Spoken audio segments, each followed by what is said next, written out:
The NFL is moving Sunday's Buccaneers-Raiders game from 8:20 Eastern to 4:05 Eastern. League making the move out of an abundance of caution to make sure a game will be available for fans on Sunday Night Football. After placing right tackle Trent Brown on the reserve COVID list yesterday, the Raiders sent home all 5 starting offensive linemen due to contact tracing. The Seahawks-Cardinals game has been moved to Sunday night. Adam Schefter reporting the Seahawks, one of several teams expressing interest in receiver Antonio Brown. His 8-game suspension for violating the personal conduct policy eligible to end after Week 8. How long Brown lasts with his next team depends on one thing, believes ESPN's Marcus Spears. This is about Antonio Brown and if he ever wants to play football again. And if somebody gives him a chance, he needs to understand the gravity of that. He needs to understand that he needs to be on his best behavior when it comes to fitting in and making sure he's adding positive things as opposed to coming in and create negative situations. The NFL continues its investigation into a sexual assault allegation against Brown. Want to know what's really scary? Seeing just how much you could have been saving on car insurance by switching to Geico. It's almost as scary as watching your dog growl at the wall and realize he sees something you don't. Get a quote at geico.com.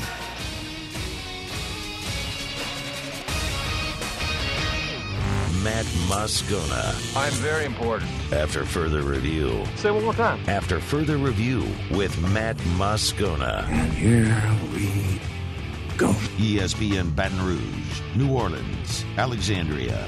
Live from the Mercedes-Benz of Baton Rouge Studios. That's right.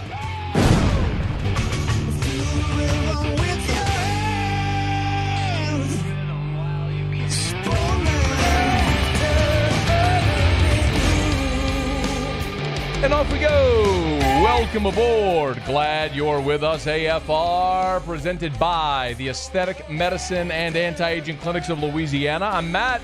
I appreciate it, bud. Have a good one. Paul O'Neill. They're chanting Paul O'Neill's name. The Brain. And the brain got a poop. And Mr. Toby Tomplin.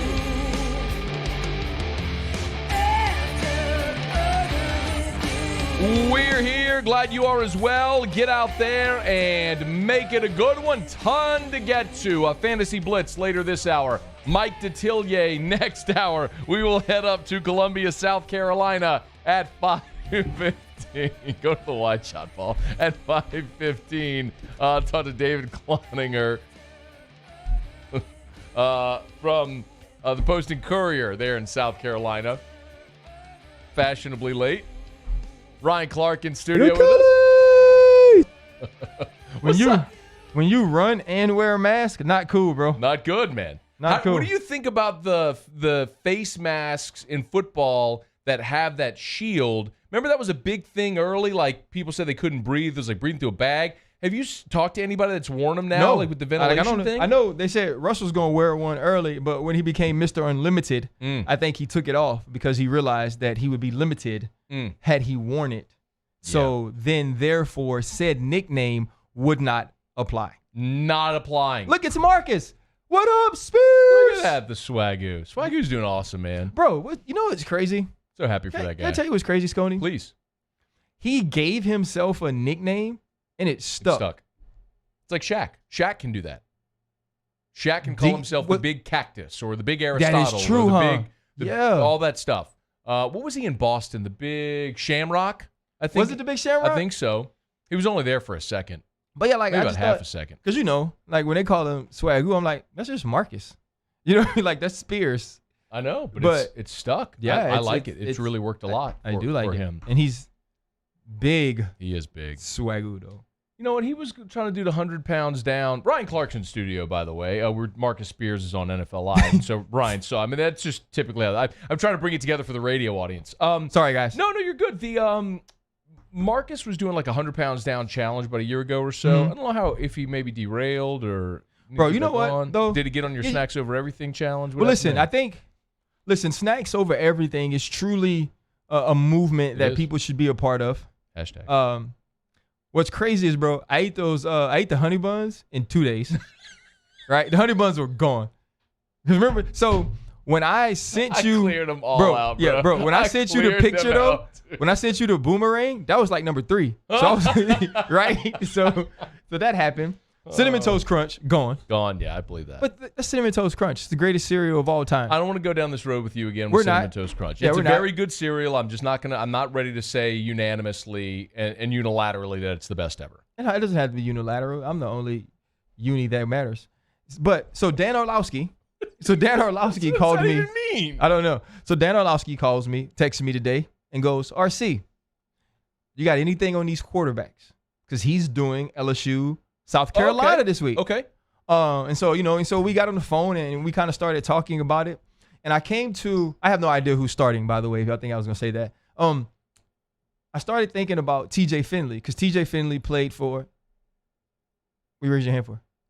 So I had a few conversations today. Okay. And I think TJ Finley's going to start on Saturday. Right. It seems like he had a really good week. Mm-hmm. And before you ran it, I was going to start with this. The 2 times prior, Vanderbilt and Missouri, when LSU warmed up a quarterback, it was Max warming up. So I, like many, assumed he would be the guy.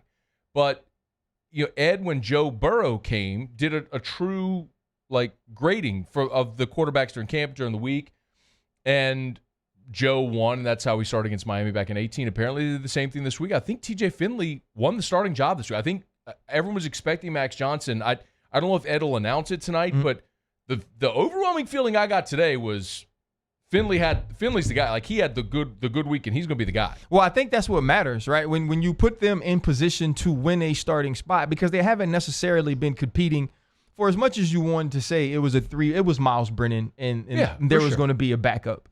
And so, I think some people are also better in that backup role. When you think about a guy like Max Johnson, who's grown up in the household he's grown up in, you learn how to prepare. Mm-hmm. You get conversations about where your head should be in certain weeks, and that helps you.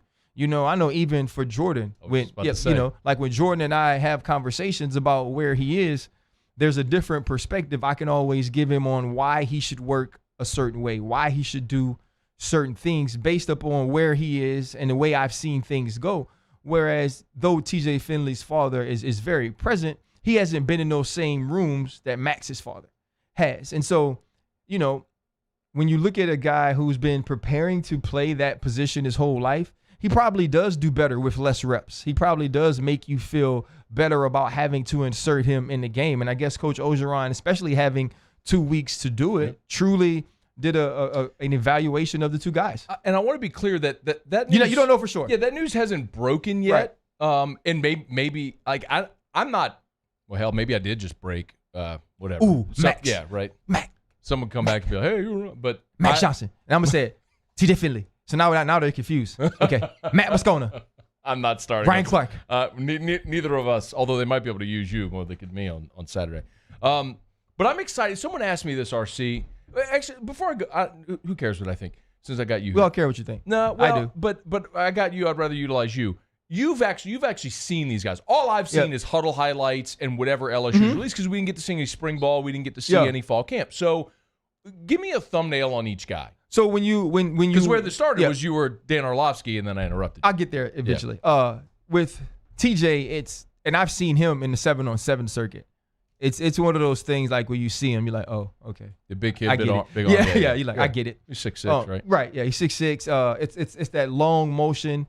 It's somewhere in between, and I hate to use these two dudes because they're African American, but they just come to mind. It's somewhere in between Roe and Jamarcus, though. Mm-hmm. Like, it's not Jamarcus, right? Like, it's the arm talent. Yeah, it's not that, but it's better than Roe, And I remember seeing Roe being young, being there, so it's kind of in the middle of those guys, and he's kind of too, because he's been such a big recruit in our area. He's kind of understood leadership and understood being the guy having the spotlight. And so I think, he's prepared from that sense. But also when you just watch Max from the side, I don't know him. I've never talked to him. It looks right. You know what I mean? When he's being coached up, when he's told to do something in the drill, even if it's on air, when I look at it, I go, that looks like it's supposed to look. Yeah. And I can use this because my son, obviously, if you ever watch Jordan backpedal, you're like, oh, that's what it looks like. You don't know if he can play. You know what I'm saying? Like, you can't right away say he can play, but just, a quick story. I take Jordan to Nebraska's Friday Night Lights camp going into his junior year. He's not being recruited by them hardly at all. Like, They invited him to the camp. He could go. He wanted to go to the camp because he saw it on YouTube. He starts. No question. It's like they have fans and everything. It's right. like it was a thing. It was a big thing. It's in the stadium. It's freaking awesome. So he gets there, and at that time, that's when Nebraska was doing pretty well. They had 6 top 50 recruits there for the next year. So Jordan's there. They just put him off to the side. They don't really pay attention to him. So they start doing drills. Coach looks down one time, sees him because, well, I'm his dad. Mm-hmm. Moves him one closer. Next rep, moves him in close. By the end, he's coaching him every rep because he realized he don't know if he can play yet, but he's looking at him and it looks the part. That's how I feel about Johnson. You know, like I'm looking at him, like where the ball is held when they're telling him to go through the progressions. You're like, oh, he knows. Yeah. You know, and so I think it's about when I think of a backup, and not saying that kid's going to be a backup forever. I'm saying 2 Miles Brennan. To know that you say when you look at a kid, you're like, he's going to get it. We're going to be able to coach him. We're going to be able to work with him. He's going to understand being implemented in that situation. I could see why Johnson would be ahead there or be the guy warming up. And then when you give him the same amount of reps, the same amount of opportunities, how you'd have to really evaluate it to see who's the starter going forward. Not that we know. Again, neither one of us know. I have a really good sneaking suspicion, though, that I feel like I know. Sconey said that. Because y'all know what y'all going to do. Y'all going to blame it on RC, and it's going to be blame RC all over again. Just like I'm the reason Jamar left. And who else? I was not expecting that. Who else in the hell I made leave? Right? Tyler Shelvin. I made Tyler leave. Was that on you? Yeah, that was on me too. Carrie was on me. That's what I was doing, y'all. In the offseason, I got real bored, and I called kids and told them to leave school when it would put absolutely $0 in my pocket, and it would benefit my life none. That's what I was doing. Hey, I don't want LSU to be good. I want all the LSU guys to go so I could get crushed every week about them losing. Yep, that's me. Freaking blame RC, you numbskulls. When we come back, we'll blame RC some more. Probably why LSU secondary isn't any good, but we'll ask him how they fix it and if they have fixed it next on AFR. AFR. Brought to you by Clegg's Nursery. Buy local, shop local at Clegg's Nursery with 4 locations in the greater Baton Rouge area: Siegen near Airline, LA 16 in Denham, Mid-City on Donmore, and the Garden Center on Greenwell Springs. Weather should be awesome this weekend. It is phenomenal planting weather. This is the time of year, fall into the winter, when you should actually plant trees and shrubs. Believe it or not, this is the tree and shrub planting season. So if you've been looking maybe to add that tree to your yard, you want it to grow and bloom and add some more shade or some color or whatever it would be, character to your front or back space, Clegg's Nursery, this is the time. They have mulch and they've got soil both by the bag and in bulk if you want that. They've got so many ornate decorations if you want garden flags or statues for your garden, or if you want hay bales or corn stalks or pumpkins. They got it all at Clegg's Nursery. 4 locations. Buy local, shop local. Tell them Matt sent you to Clegg's Nursery. T-Bob Hebert here with breaking news. Front to Back Boat Services is the shop to upgrade your boat tech this fall. With not 1 but 2 NMEA certified techs, who better to install your Panoptic sonar, your HD displays. You want to see the fish under the water before you even cast? They have that. Trolling motor you could control with your iPhone? They have that. So what are you waiting for? Get into Front to Back Boat Services right now. Upgrade your boat tech. Make your boating dreams come true. Front to Back Boat Services. Gulf Coast Bank and Trust is a local bank with a straightforward philosophy. It's about doing the right thing for our customers. Participating in our community with annual local fundraisers. Offering individual attention in a modern banking atmosphere with a trusted local company. Gulf Coast Bank invested in technology with a local touch, giving our customers the power to bank anywhere, anytime. We're building relationships through personal service as the bank that cares about you. Gulf Coast Bank and Trust, the bank that cares about you. I've been doing business with Luba for 25 years. They're dependable, trustworthy. It's just the attention to detail with our clients. Our folks have years and years of experience. They're highly trained professionals, but many companies have that asset. What I'd like to think makes Luba a bit different is that we use those talents in a way that truly is dedicated to serving the needs of the folks who depend on us. This isn't just another day. It's so much more. Kelly's life was put on hold when her auctioneer primary care doctor discovered a rare blood disorder. Her doctor connected her to an auctioneer care team of cancer, heart, and kidney specialists. With multiple primary care locations around Baton Rouge, same-day appointments, and online scheduling, we're relentless about keeping you healthy. Auctioneer Baton Rouge, innovating healthcare for Kelly. ServiceMaster Elite create clean, disinfected work environments. As a local business, we take pride in serving the New Orleans and Baton Rouge areas. Our cleaning protocols follow CDC and OSHA standards for healthcare settings, offices, senior living, restaurants, and industrial plants. Contact ServiceMaster Elite to get your operation ready for reopening with germ disinfection cleaning. ServiceMaster Elite, the trusted choice in professional cleaning since 1996. Hello? What's up, E? What you doing? Chilling at the office working. You? Hanging at the job site. Chilling. Roof's up? Hey, Greg, roof up? Roof's up. Roof's up. Roof's up. Roof's up? Roof's up. Roof's up! Roof's up! Beautiful roof every single time.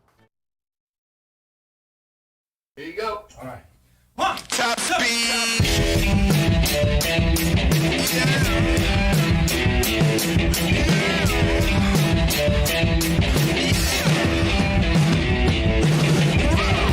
After further review with Matt Moscona, presented by the Aesthetic Medicine and Anti-Aging Clinics of Louisiana, Baton Rouge, Lafayette, and online at theantiagingclinics.com. ESPN Baton Rouge, New Orleans, Alexandria.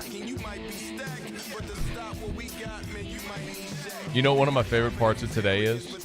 What is it, bro? So I forgot to post your Thor movie. What was the thing? Right. I don't know. Avengers. Okay. I don't know any of that stuff. I don't know. I really don't. RC, I was never into comic books. I really don't know. I'm not into comic books either. RC, last year at the SC Championship game, I've told the story before, but T-Bob geeked out because he met the guy from New Orleans who was Anthony Mackie. Mackie, that's it. I had no idea who he was. The guy was trying to fight me because he thought I was videoing him. Yeah. Like T-Bob wanted a pic. Long story. T-Bob wanted a picture. I was like, I'll take the picture. I felt like mud. I think I might have had COVID back in December. Anyway, and I'm getting out my phone, and Mackie comes and grabs my phone. He's like, don't be that guy. He's like, I was like, oh, bro, we about to have a because my phone is you know me. Hey, my phone is like, hey, this is my work. Don't play no games. I'm like, come on, man, put it down. I didn't know who the guy was, and he had two gigantic people with him who would have killed. He's small. I would have laid him out, but the two big people with him would have murdered me. Like, I mean, one punch out. You know what's crazy? And then, because I forget that I'm on TV all the time. Like, it's a weird thing to me. And so, like, I also forget that people may know my face. And we were on the plane together, actually. We actually sat next to each other, myself and Anthony Mackie. Okay. And, man, and he's from the NO or whatever. Yeah. So we talked the whole way. He's actually a cool guy. He was actually all right.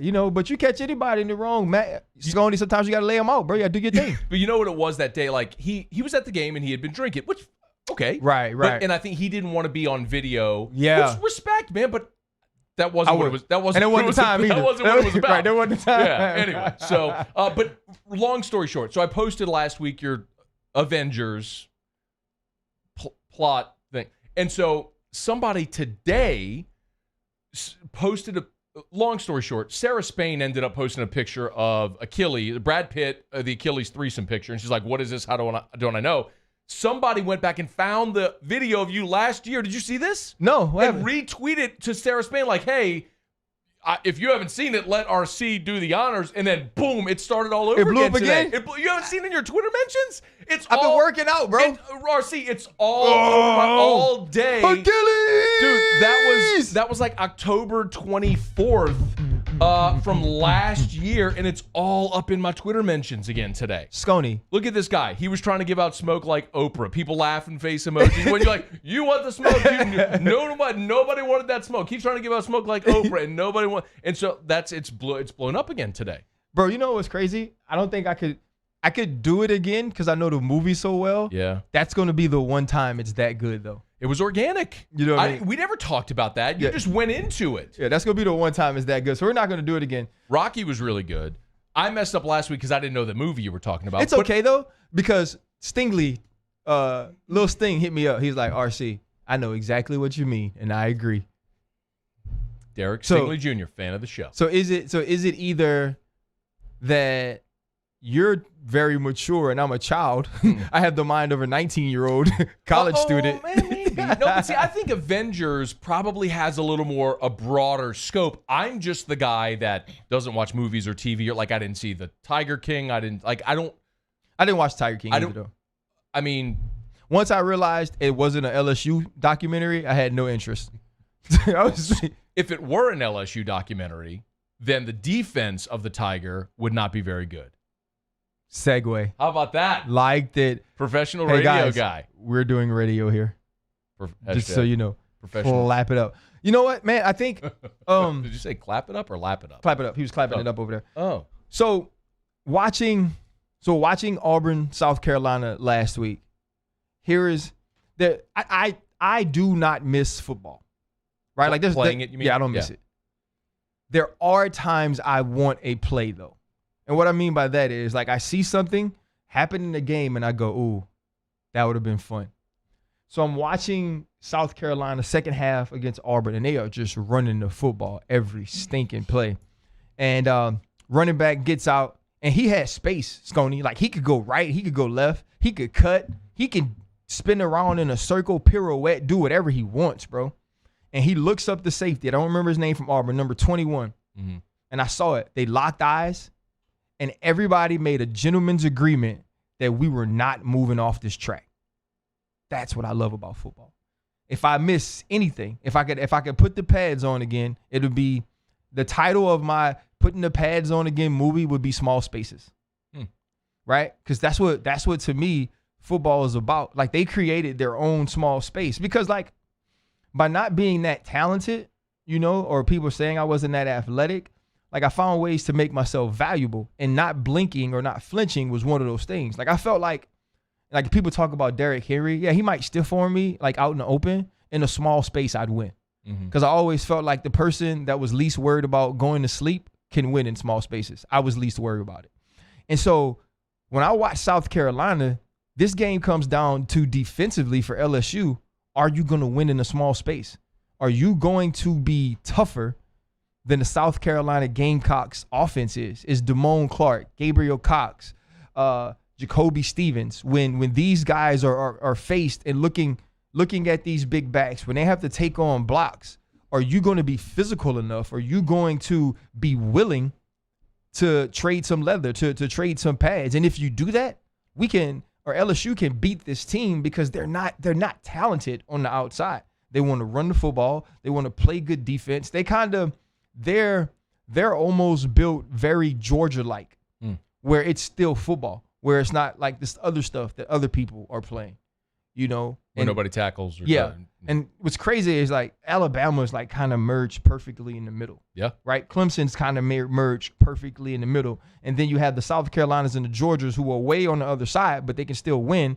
And then you got people like Ole Miss who might score 60, but they're going to give up 160. Yeah. And so South Carolina's in that sweet spot. I don't know if 24 is playing this week, but J.C. Horn, number one, the corner, was phenomenal. It was a great matchup for him.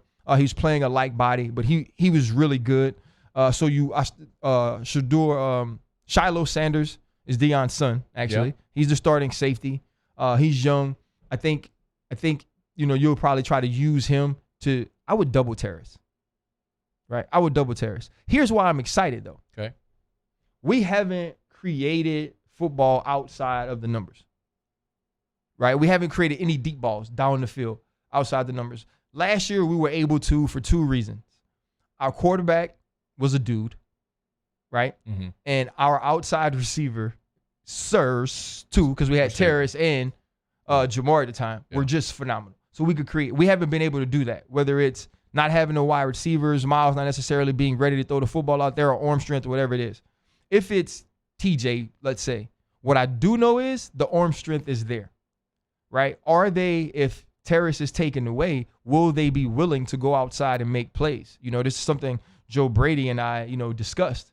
He's like, he's like, Terrace is playing so well, man. I wonder what the adjustment's going to be by defenses. And so, like, that would be the thing. Do they try to stop Terrace and make us win outside? Last year, the conversation you had with Joe was people were trying to stop Terrace inside. They were trying to stop Justin. Okay. Yeah. So what he's saying? Okay, no. Me and Joe had this. Yeah. Me and Joe Brady had this conversation 2 Sundays ago. Oh, okay. I got it. Okay. Yeah. I got it. Okay. I thought you were talking about last year. Okay. No. So got it. Go ahead. Yeah. We had this conversation 2 Sundays ago, just talking about. We were talking about Carolina. We were talking about LSU. And he was just saying how much he loved Terrace and how well he was playing. Yeah. He's like, man, Terrace is out there killing himself. He's like, I wonder what happens when somebody decides they're going to take that away. And so I know T. Rob, that's the defensive coordinator for South Carolina pretty well. He's really close to one of my best friends. And he's a very intelligent coach. Muschamp's a very intelligent defensive coach. If you do have a backup quarterback, you understand how valuable Terrace is going to be in that spot. You try to eliminate him. You try to eliminate the run game. Now it's going to be can Racy, can Jontre, can those guys on the outside beat you, and can you run the football? And so the matchup's going to be LSU defense versus the run game of South Carolina. And can LSU's outside receivers win one-on-one with, I'm talking about 2 pros, bro. Yeah. And not like two pros like LSU has. Like when we have the Christian Fultons and the Derek Stingley's, like those type of guys. Can we win outside? I think this could actually be a low-scoring game as far as college is concerned. This could be a 28, 24, 30, 27 game. That would be refreshing, actually. I would love it to see it. And not to be clear, not because like 30 points is a lot of points, by the way. Yeah, in RC, it's not because I'm like this old guy, this old curmudgeon that just wants to back in my day type deal. Like, I just want to see teams get stops. Yeah, like there's the 9-6 game, the LSU Alabama game. Those weren't bad offensive teams. No, those were defenses making plays, getting stops. Everyone talks about Eric Reed in the play. At the goal double line. Pass. But the first pick LSU got, the pick Claiborne got on that was amazing. Beautiful. Like post corner. Yep. Teams got stops, man. It's like I just need some of that in my life. Yeah. See, that's all. I think I think back to the national championship. It wasn't a perfect game by LSU defensively, but they got meaningful stops. Heck yeah, man. And you can even look at and Clemson eventually. Once the floodgates broke open, and think about it. Our quarterback from last year is leading the passing for rookies. Mm-hmm. The running back has over 500 total yards, and one of the wide receivers has 537 yards. The other opted out because he's going to be a top 10 pick, right? And so it's not like you can say, "Hey, Clemson, stop this all-time great team." But even remember early in the game. Isaiah Simmons making plays, AJ Terrell making plays. Now, these guys are first rounders, but, like really good teams find ways to get stops. I'm not asking that the score is 9-6 again, but, like 24 ain't a lot to ask for. Man, if you scored 31 in your building, if you scored 34 in your building like you did against Mississippi State, LSU should win 100 times out of 100. The most depressing thing for me has been this year watching Mississippi State play every week since week 1. I think that's RC. I think that's the reason primarily why so many people are so negative about this LSU team because it's like, what can Arkansas do? What can Kentucky do that LSU couldn't figure out? I will say this about Arkansas: they are really good on defense. They're a lot better players than LSU are, so you'll never convince me of that, man. No, I don't disagree. I don't disagree with that, and I don't know all of the players on Arkansas's team. I know the safety. I know the starting nickel very well. Those guys played for me in high school. They both could play at LSU. Yeah, it's just LSU just has a pick. They're both from here. LSU just has a pick. I think though, college coaching is underrated. Obviously, recruiting is big, but I think coaching can change things. And I believe seeing LSU's failure week 1 has helped every team since. Has No that, doubt. Oh. You know what I mean? Yeah. Just absolutely. Because nobody saw it in the SEC. Yeah. I think if LSU played them again, they'd play better. Yeah. Because people didn't necessarily get to see it. LSU didn't get to see it before that. Before you go, Habib Gaethje. So, first off, you know I'm a huge UFC fan. Yeah, me too. You're the only person I can talk about this. I'm a huge so. UFC fan. So, what I've been watching lately, have you been seeing the Habib highlights of him grounding and pounding? He talks to him. While he's hitting him? He talks to him. So I forget who he's fighting, bro. And he's telling him, give up. But he's not. Yeah, I've seen that. He's like, give up. He's like, you know I deserve it. He's like, you know I do. And then when he's fighting Conor, he goes, talk now. Let's talk now. Yeah. So like reading all the things about him, everybody who's fought him has said he's felt like a 205 pounder. He's felt like it feels different. It felt like a heavyweight. And Justin's basically like, you know what? I'm willing to die for it. Like that's basically his tone. He's like, I'm gonna bleed at some point. He's like, but he's gonna bleed. This is, and I'm not gonna recap Rocky, but no, but Are you sure? I promise. But isn't it very much like that? Like this indestructible force that's not from this country, right? Fighting this guy who's not supposed. Tony Ferguson's supposed to be here. Yeah. Justin Gaethje put hands on dude. Yeah. You see what I'm saying? And so I think it's an exciting matchup, but it's almost one of those things until you see somebody do it to Khabib, you can't believe it. Like I can't. Like I just watched him do it to everybody, and it's the same thing over and over. It don't change. Like the script is the same. It's like the fadeaway. Like when Jordan developed the fadeaway, you knew coming into the game he's gonna get the ball in the post, and eventually he's gonna shoot a fadeaway. And you worked on it all training camp. You worked on it all week, and he hit 40, and he walked away with 6. Yep, that's the way it feels. You're savvy enough to know that Habib was a million times better all-around fighter than Conor. Yes. And so when they were fighting, and I was like, Habib's going to take him apart. Yes. And people are like, no, Conor. I'm like, no. Conor's a great striker, an elite all-time striker. I think he's it's like Conor's up there with Anderson Silva, up there now with Stylebender. He's amazing. In Israel Adesanya, I think Conor's one of just stand up, one of the best I've ever seen. Yeah. He is one of the greatest strikers ever. Habib's a better all-around fighter. 100%. And he took Conor apart. Gaethje's going to beat Habib. It's mixed martial arts. So that's your pick. Gaethje's going to win. He's going to beat him. Okay, so I need you to clip this off for me. Okay. I'm gonna post it. I'm gonna make sure I tag ESPN, MMA, UFC, DC, Daniel Cormier, and I'm gonna tell the world that Sconey picked Justin Gaethje to win. Yes. All right. You're going Habib. Oh, you're not living by yourself. Okay. I'm taking Gaethje. So you picking against Michael Jordan? Yes. All right. Go ahead then. Hey, man. Every fighter ever, their day has come. It's about matchups, though. You think this is that bad of a matchup? I understand. Every fighter ever has had their day. And what I saw Gaethje do to Ferguson, I was like, he's the one. When I knew when this fight happened, and then with Habib running scared for as long as he did, you think he knows? Not fight, he knows. He knows. I will say this. I'm on the record. I will say this. He's been very respectful, which he normally is, but he has a lot of respect for Justin Gaethje. Now, meanwhile, unfortunately, Saturday, well, not unfortunately, I'll be doing Whiskey and Wine from Don Juan Cigar Bar, and I'll be having a heck of a good time talking about LSU, South Carolina. Because it's during the day, right?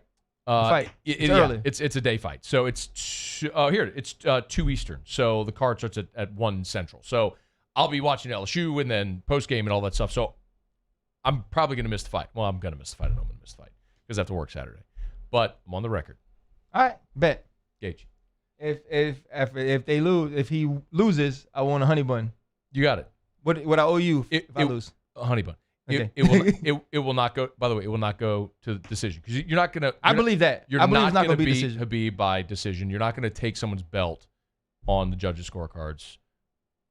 Finishes him. That's not true. You better be Henry. What's the name? Judo. So whatever. Cejudo. Yeah. Yeah. He beat Mighty Mouse. Yes. And I was mad. But they didn't like Mighty Mouse either. You got to be convincing if you're going to take someone's belt on the card. Hey, look, I mean, that's the thing with John Jones, right? I mean, when John Jones fought the last guy? No, big, tall. Gustafsson? Gustafsson, yes. But the first time they fought, 2014. That was a war. 2014, January 2015, maybe. A lot of people thought Gustafsson won that fight, but you could take John Jones' belt from him on the card. You better go beat him. You better stop him. John also got he got a lot in that fight. So he did. Yeah, I thought he won the fight. Look, I thought I was at the one in Houston when he fought kid who was the safety at Stony Brook. Kelly was on the show. Help me. Oh, I know. He just lost. Yes. Bad. Come on. It'll hit me. But this is the point. A lot of people thought he won that. John Jones He had complete control the whole fight. I mean, how you score a fight, he won it. That ain't how Gaethje's going to beat Khabib on Saturday. I can't wait, bro. You ready? I see you. We'll talk about it. All right. Brian Clark, thanks for coming in. All right, it's after further review. Stick around. AFR. Brought to you by River City's 1 Hour Air, where they're always on time or you don't pay a dime. I love sharing great testimonials like this one I got. RC knocked the bat off the table. Like this one I got from Trisha from Facebook. Said, Jason did a great job. I came home from work at 5:30, found my AC blowing hot. Called it 5:53. There was someone here, and my AC was fixed by 6:45. Amazing service. River City's 1 Hour Air. They're always on time, or you don't pay a dime. You need something timely, done right the first time, at a fair price, by reputable technicians who you're happy to have in your home. That's River City's 1 Hour Air. Do like Trisha did. Call River City's 1 Hour Air. Have someone like Jason come out and do great work at your home. 752-0001. 752-0001 for River City's 1 Hour Air, where they're always on time or you don't pay a dime. $10,000 off MSRP on a new 2020 Ford F-150. Buy a new one for less than a used one. All new Bayou Ford vehicles come with a 1 million mile powertrain warranty, and with Bayou to You, free delivery right to your door. The crew at Bayou Ford is going to do right by you. Gulf Coast Office Products is a nationally recognized Savin office equipment dealer based right here in Louisiana. Over 100 employees strong, Gulf Coast has the boots on the ground to support all vertical markets, from education, engineering, legal, and finance. With the latest in office technology, from desktop to production segment units, Gulf Coast and Savin have the perfect fit for you. Call 225-756-2644. That's 756-2644 for Gulf Coast Office Products.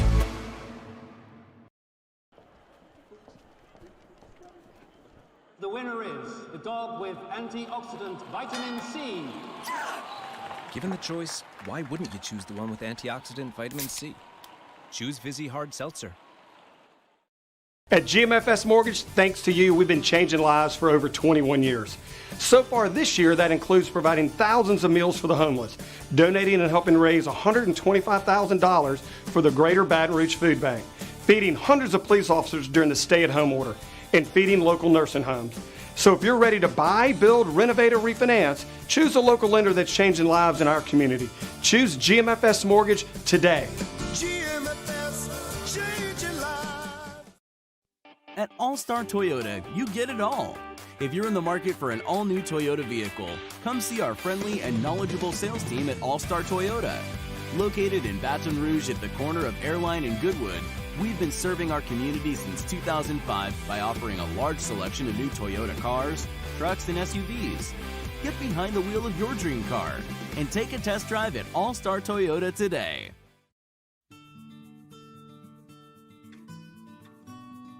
This is a house call.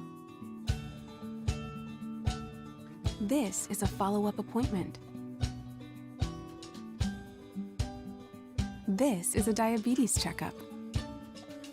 This isn't just more convenient care, it's more advanced care.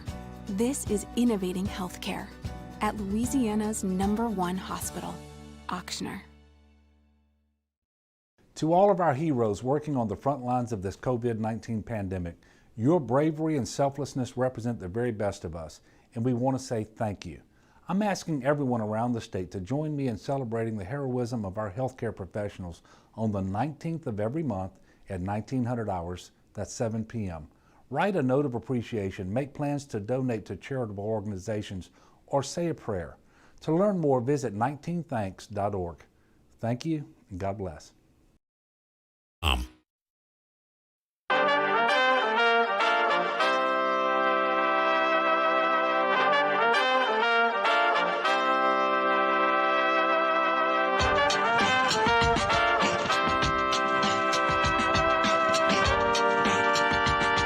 after further review with Matt Moscona. Presented by the Aesthetic Medicine and Anti-Aging Clinics of Louisiana, Baton Rouge, Lafayette, and online at theantiagingclinics.com. ESPN Baton Rouge, New Orleans, Alexandria.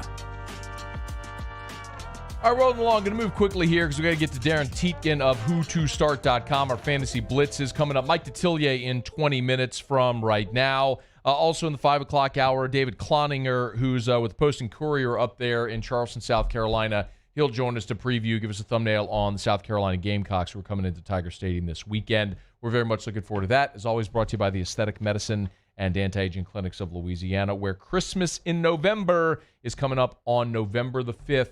Book it, the best single-day sales of the year. Food, champagne, wine, beer. It's a great party. Make plans to attend on November the 5th in Baton Rouge, 1 week later, November the 12th at their Lafayette location. Learn more at theantiagingclinics.com. Okay, do it every day about this time. Let's go around the SEC.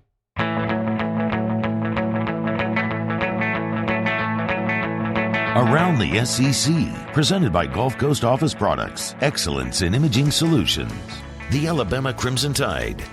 Defensive lineman Ishmael Sopsher has entered the NCAA transfer portal. Sopsher rated the 5th best defensive tackle, 47th best overall player in the country in the 2019 class. Played in just one game in his season plus in Tuscaloosa. Had not appeared in any games yet this season. He becomes the 4th member of that vaunted 2019 signing class to leave Alabama, joining Antonio Alfano, Scooby Carter, and Tolia Tagovailoa. The Ole Miss Rebels. Ole Miss, their defense has been dealing with what Lane Kiffin described as issues related to COVID-19. Starting defensive end Tarquis Tisdale and starting cornerback Ja'Cory Hawkins missed the game against Arkansas. Kiffin said Monday that situation had actually grown a bit worse. A number of players in isolation, mostly on the defense. As a result, several offensive players have moved over to defense, including Mark Britt, who's moved from receiver to safety. The Kentucky Wildcats. Olivier Sarr and Jacob Toppin have been granted waivers. They're immediately eligible for the Wildcats this season. Sarr is a transfer from Wake Forest. He's arguably the best transfer in this class in the country. 7-footer from France, averaged 13 and 9 for Wake last year. Toppin's a 6'8 forward, averaged 5 and 4 for Rhode Island. Kentucky lost 8 of its top 9 players from a season ago, but they're being buoyed now by the transfer market. There you have it. That is Around the SEC, presented by Gulf Coast Office Products. Shout out to our guy Trey Beal and our friends at Gulf Coast Office Products, online at gcopnet.com, gcopnet.com, for Gulf Coast Office Products, with offices in Baton Rouge, New Orleans, North Shore, and Lafayette. Wherever your business is, Gulf Coast Office Products is nearby, gcopnet.com. A lot of people saw the story about Ish Sopsher. You remember, one of the top defensive linemen in the country, from nearby a meet. It came down to LSU Bama. He picked Bama. A lot of LSU fans melted. Let me ask you this now with the benefit of hindsight. Would you rather Ish Sopsher or Wcka?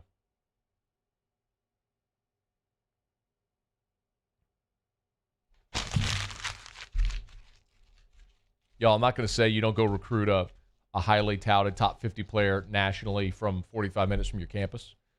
But sometimes there's a reason why you trust the evaluation of coaches. Of course, you're going to go recruit Sopsher. Of course, LSU wanted Sopsher. It's the song we were singing that day when he picked Alabama. But part of what we heard with Ish was that maybe he didn't love football. Maybe he wasn't in the greatest shape. Maybe he didn't give 100% effort every play. You can't go play for Nick Saban if that's the case.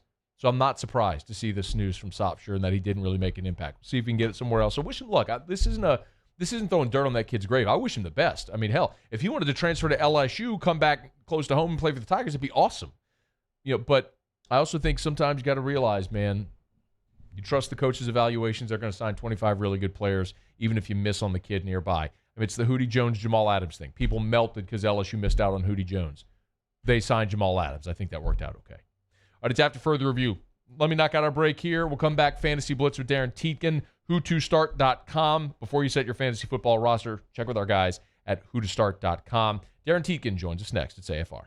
AFR. Ooh, we have got a football Saturday coming up, just a few days away. Make sure before football Saturday hits, you get by Carriages in Bocage to get your officially licensed LSU game day gear.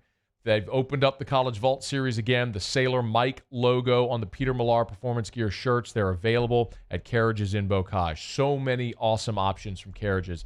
If it's officially licensed LSU gear, from shirts and polos and belts and shorts and socks and pants, I got it all at Carriages in Bocage. They've also got footwear from Martin Dingman, jeans from AG. All of the fall wear is here. Jackets and button-ups from Barber.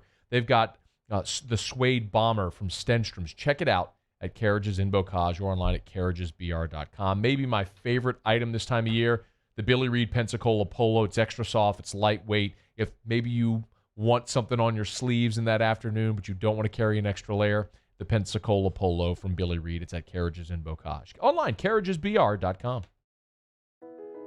I've been doing business with Luba for 25 years. They're dependable, trustworthy. It's just the attention to detail with our clients. Our folks have years and years of experience. They're highly trained professionals, but many companies have that asset.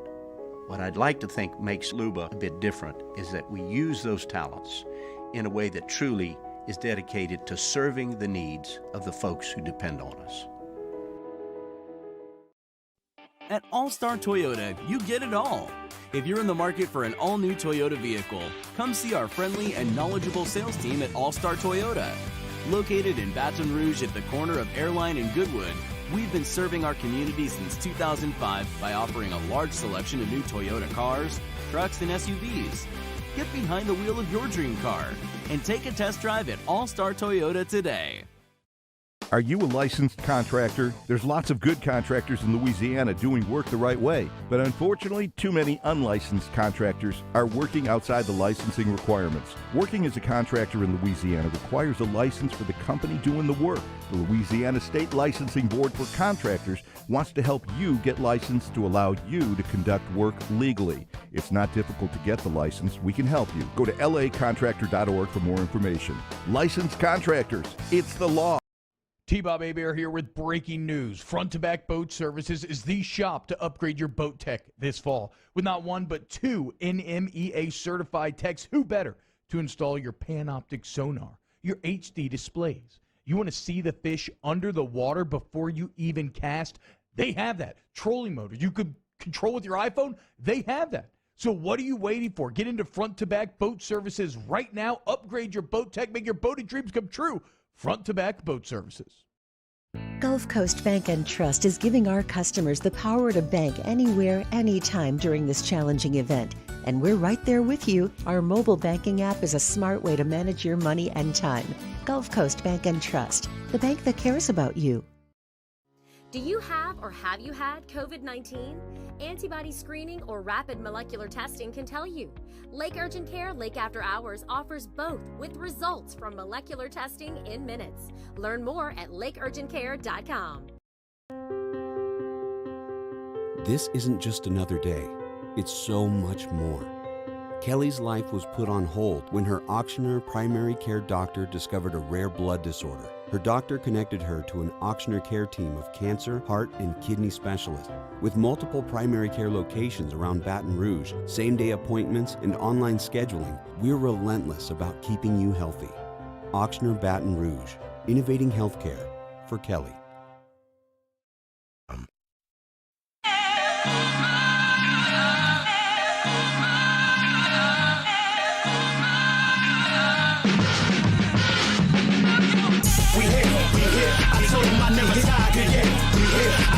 After further review with Matt Moscona, presented by the Aesthetic Medicine and Anti-Aging Clinics of Louisiana, Baton Rouge, Lafayette, and online at theantiagingclinics.com. ESPN Baton Rouge, New Orleans, Alexandria.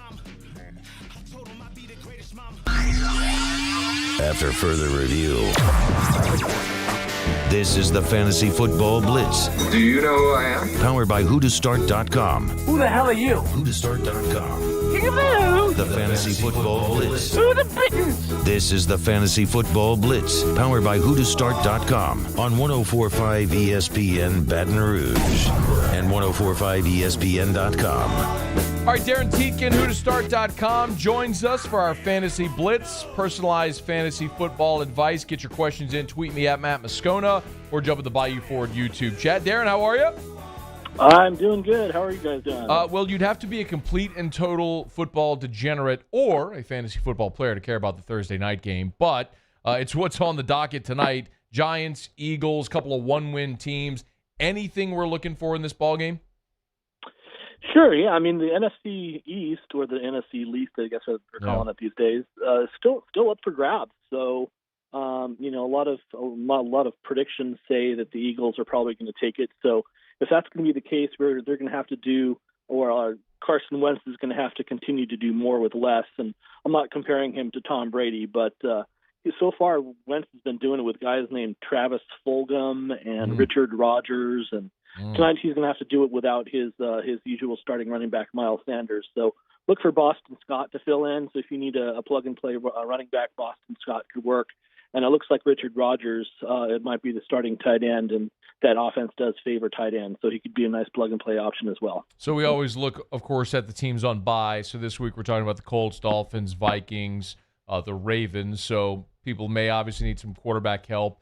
Well, next week I guess we'll talk about Tua becoming a starter coming off the bye. But what about teams who might be looking for plug-and-play guys with maybe some starters on the bye? Yeah, I mean, if you're in a league where somebody dropped Carson Wentz tonight, he does have a pretty nice matchup against the Giants. You know, Derek Carr against the Buccaneers, that should be a higher scoring game. Teddy Bridgewater, another guy that's been doing pretty good things with his new team. And then Ben Roethlisberger should have a big game against the Titans. So if you're looking for some lower end or middle of the range quarterbacks, those guys could definitely help you out. Some more running backs and wide receivers. Justin Jackson looks like he's probably the best play out of the Charger backfield. And we're really liking what T. Higgins is doing. He's just getting consistent targets from Joe Burrow, so he's rising up our wide receiver board. All right, let's get to your questions. If you got them, jump at the Bayou Ford YouTube chat on the 104.5 ESPN YouTube channel. You can get your questions in there, or you can tweet me at Matt Moscona. Let's see. Started off receiver question: Mike Evans or Will Fuller for the wide receiver 2 spot. Who to start? Boy, I think you're going Fuller there. He's just really become the number one receiver there for Deshaun Watson, and we like the matchup. He'll be going up against Jair Alexander for the Packers. He's a solid corner, but he's not necessarily a shutdown corner. So Fuller should probably get enough targets for you to plug in at your second wide receiver spot. Avo says who to start. He's got Juju or T. Higgins. Who to start? Oh, boy, it looks like Juju's taking a back seat to Chase Claypool, who's a rookie coming up for that Steeler team. Yeah, and on the other hand, T. Higgins is rising. So I think you go T. Higgins there, actually. Who to start? Jump back in the Bayou Ford YouTube chat. This is from, well, they don't have a name on there. They got a screen name. Leonard Fournette or Kerryon Johnson. Fournette, I guess, coming back off of injury this week. Can you say none of the above? Honestly, I mean, if like I said during the open, if you got Boston Scott on the waiver wire, go grab him because he's going to be better than either of those two. If those are your only two options, I'm not relying on Kerryon Johnson at all. I would hope that Leonard Fournette's back and healthy and going to get 10 or 15 carries. And looks like Ronald Jones is really the main ball carrier there, but maybe Fournette gets a short touchdown or something. Rich Paul, who to start, Tom Brady or Justin Herbert? Boy, Herbert's looked really, really good. That matchup against Jacksonville, a little bit better than Brady. So I think you're playing the rookie. I think you go Herbert this week. Joey says who to start, Jamal Williams versus Houston or Joshua Kelly against Jacksonville. Who to start? Yeah, I said something about Justin Jackson being the guy to own for the Charger backfield, but he's come down with a little bit of a knee problem. So Josh Kelly could probably get some carries there, like that matchup this week against the Jags. So I think you're going to play Josh Kelly. A couple more for Darin Tietgen, who2start.com. Use the promo code ESPN. They'll give you a discount. Joseph Claymore, who to start? DJ Moore, T. Higgins, or C.D. Lamb? I think you're going with Moore. I mean, Robbie Anderson's been a nice outlet for Bridgewater, but Moore is doing a lot as well. So we definitely like that matchup. Should be a shootout. Lots of passing in that matchup. So I think Moore is your play. Real quick, we're under 30 seconds. Lester Abear, who to start? Deontay Johnson or Emmanuel Sanders? I think you're playing Sanders. Michael Thomas still isn't looking 100%. Like it looks like he tweaked his hammy. So look for Sanders to have some targets from Drew Brees. Chase Edmonds or Adrian Peterson? Edmonds, especially in the PPR league, getting a lot of looks out of the backfield. And Kenyon Drake looked great last week, but Edmonds still looks like he's part of that offense. So I would go with Edmonds.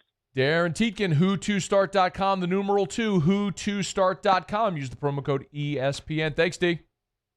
Thanks, Matt. Have a good week. You do the same. It's after further review. Mike Detillier joins us next. AFR. Brought to you by GMFS Mortgage and GMFSmortgage.com. Changing lives since 1999. That's our friends over at GMFS Mortgage. Home buy, refi, construction loans, they do it all. And no matter where you are in Louisiana, there is a local loan officer from GMFS Mortgage near you. So here's what you do. Log on to GMFS Mortgage. You might say, Matt, I'm not looking to buy a home. Okay. Are you presently a homeowner? If you are and your rate presently is above a 4, or if you're not sure, it's been that long since you've checked, it probably is, get in touch with GMFS Mortgage. Let them see if they can save you money each month by lowering your interest rate. Over the life of your mortgage, you can end up saving thousands upon thousands of dollars by lowering your interest rate, lower your monthly mortgage payment, maybe even skip a payment or two when you go to closing. Change your financial life today with the help of GMFS Mortgage. GMFSmortgage.com. Again, online to find the local loan officer nearest you. GMFS Mortgage, changing lives. $10,000 off MSRP on a new 2020 Ford F-150. Buy a new one for less than a used one. All new Bayou Ford vehicles come with a 1 million mile powertrain warranty, and with Bayou to You, free delivery right to your door. The crew at Bayou Ford is going to do right by you. I've been doing business with Luba for 25 years. They're dependable, trustworthy. It's just the attention to detail with our clients. Our folks have years and years of experience. They're highly trained professionals, but many companies have that asset. What I'd like to think makes Luba a bit different is that we use those talents in a way that truly is dedicated to serving the needs of the folks who depend on us. Gulf Coast Bank and Trust is giving our customers the power to bank anywhere, anytime during this challenging event. And we're right there with you. Our mobile banking app is a smart way to manage your money and time. Gulf Coast Bank and Trust, the bank that cares about you. To the heroes who are working tirelessly to care for our communities, we thank you. We will never forget the countless hours you dedicated on the front lines, choosing to risk your own health to fight for our friends, neighbors, and family members. I mean, you guys are out on the front lines fighting it. We are grateful for your heroic acts and unwavering spirit. Together, we are overcoming this adversity and make our state healthier and more vibrant again. Auctioner Health. Service Mastery Elite create clean, disinfected work environments. As a local business, we take pride in serving the New Orleans and Baton Rouge areas. Our cleaning protocols follow CDC and OSHA standards for healthcare settings, offices, senior living, restaurants, and industrial plants. Contact Service Mastery Elite to get your operation ready for reopening with germ disinfection cleaning. Service Mastery Elite, the trusted choice in professional cleaning since 1996. Do you know the proper way to prevent the spread of COVID-19 in your office? We do. We're Jani-King, a leader in the cleaning industry for over 30 years, and we've developed comprehensive programs to address proper cleaning and disinfection. We have experience in applying disinfecting programs in hospitals, office buildings, schools, and other venues. Now we're ready to help and able to assist customers that need disinfecting services. Gulf Coast Office Products is a nationally recognized Savin office equipment dealer based right here in Louisiana. Over 100 employees strong, Gulf Coast has the boots on the ground to support all vertical markets, from education, engineering, legal, and finance. With the latest in office technology, from desktop to production segment units, Gulf Coast and Savin have the perfect fit for you. Call 225-756-2644. That's 756-2644 for Gulf Coast Office Products.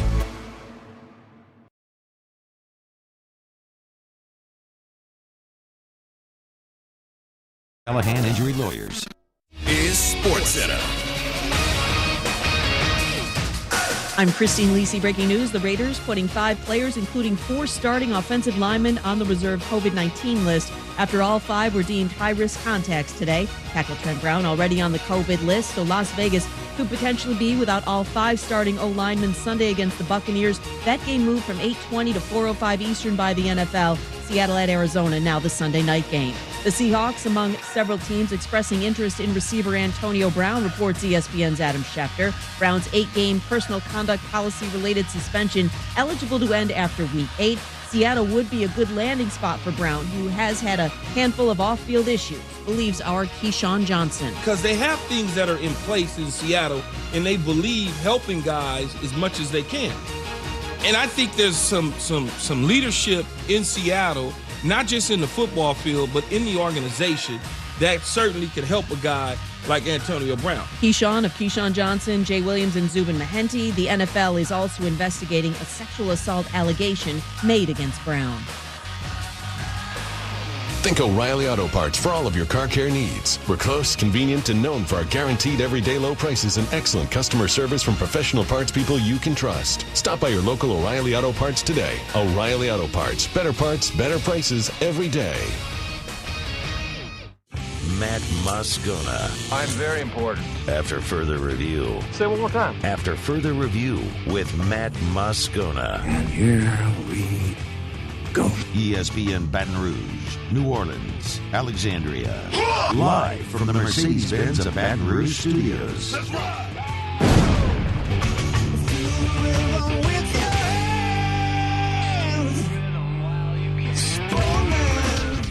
After further review, our weekly talk with Mike Detillier is brought to you by the one and only New Orleans original, Cesarac Rye Whiskey. You know, once you feed the little puppies enough, they get to be the big dog. Hour 2, off we go. Welcome aboard. Glad you're with us. AFR, presented by the Aesthetic Medicine and Anti-Aging Clinics of Louisiana. I'm Matt. This is Shaq O'Neal, and I hate Matt. Paul O'Neal. They're chanting Paul O'Neal's name. The Brain. Hey, the brain got a poop. And as we do every Thursday in Hour 2, we welcome aboard Mike Detillier from SaintsReport.com, MikeDetillier.com, Saints News Network at SI.com, on Twitter at Mike Detillier, and a partridge in a pear tree, and with us every Thursday. How are you, Mike D? I'm doing good. And talking about young puppies. Well, we're going to see a couple of them on Saturday, Mike. And I don't know if you I don't know if you have any information. What the feeling I got making some calls before the show today, seems like TJ Finley had the better week of the two, and I think TJ Finley's going to start the game on Saturday. We're going to see both of them. You obviously have seen these guys, scouted these guys. Give me a thought on the two young puppies. Matt, earlier in the week, I really felt that the nod would go to Max because of his running skills. Max was not a runner in high school, to be honest. Mm-hmm. But you watch him practice, man, one of the things he can do, he can scoot. Man, he can run. And he can run better than Burrow could from a speed standpoint. He's got some wheels on him. Now, asking him, hey, listen, something's wrong here in the genetic pool, because I know your pop didn't run like this. And he laughed, and he's like, oh, no, it's my mom. His mom was a softball player. And he said, so I get the wheels from her. So early in the weekend, listening to Coach O talk about, both are sort of even. Both have had really good practices. Max is a real good run. And so I think he was sort of tipping the scales a little bit toward Max in throwing in that running part, because if it's close, wouldn't you rather have the better runner? Because they're going to see an 8 or 9 man front against South Carolina. I know if I'm playing against LSU, man, I'm stacking the line of scrimmage. I'm going to try to make him make a bad decision throwing the football one way or another.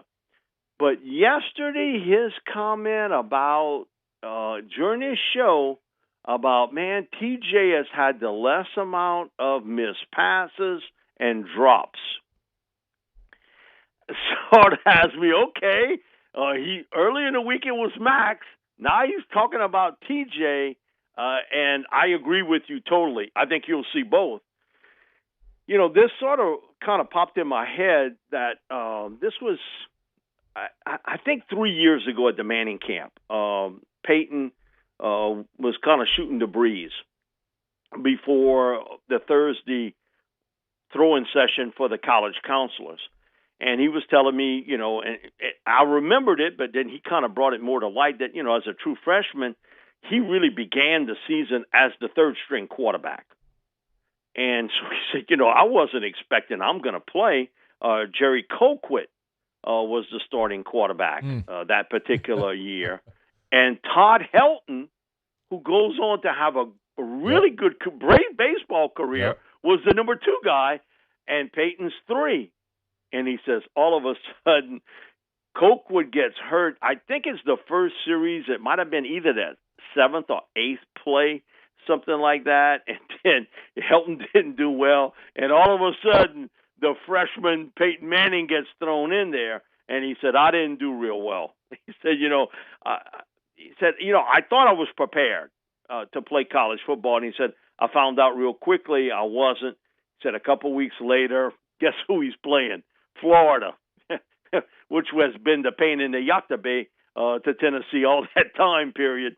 And he said, I didn't have a really good game then, too. I think they got beat 30-0, something in that range. But he says, guess what? Todd Helton gets hurt in Game 4. I think it's Mississippi State, if my memory is right. He gets hurt against Mississippi State. Guess who gets put in? He said, I was the guy. So he said, at that point in time, I kind of thought I might have an opportunity to play, but now I'm the guy. Jerry's hurt, Todd's hurt. Now I'm the guy. And he said, we ended up that season, and he said, after struggling really bad early in the year, we ended up being 8-4. And he said, they played in the Gator Bowl. I think it's Virginia Tech that year. And he said, I really struggled early on with interceptions, but he said it almost I started to get into the groove. But he said, you know what? You got to make a choice.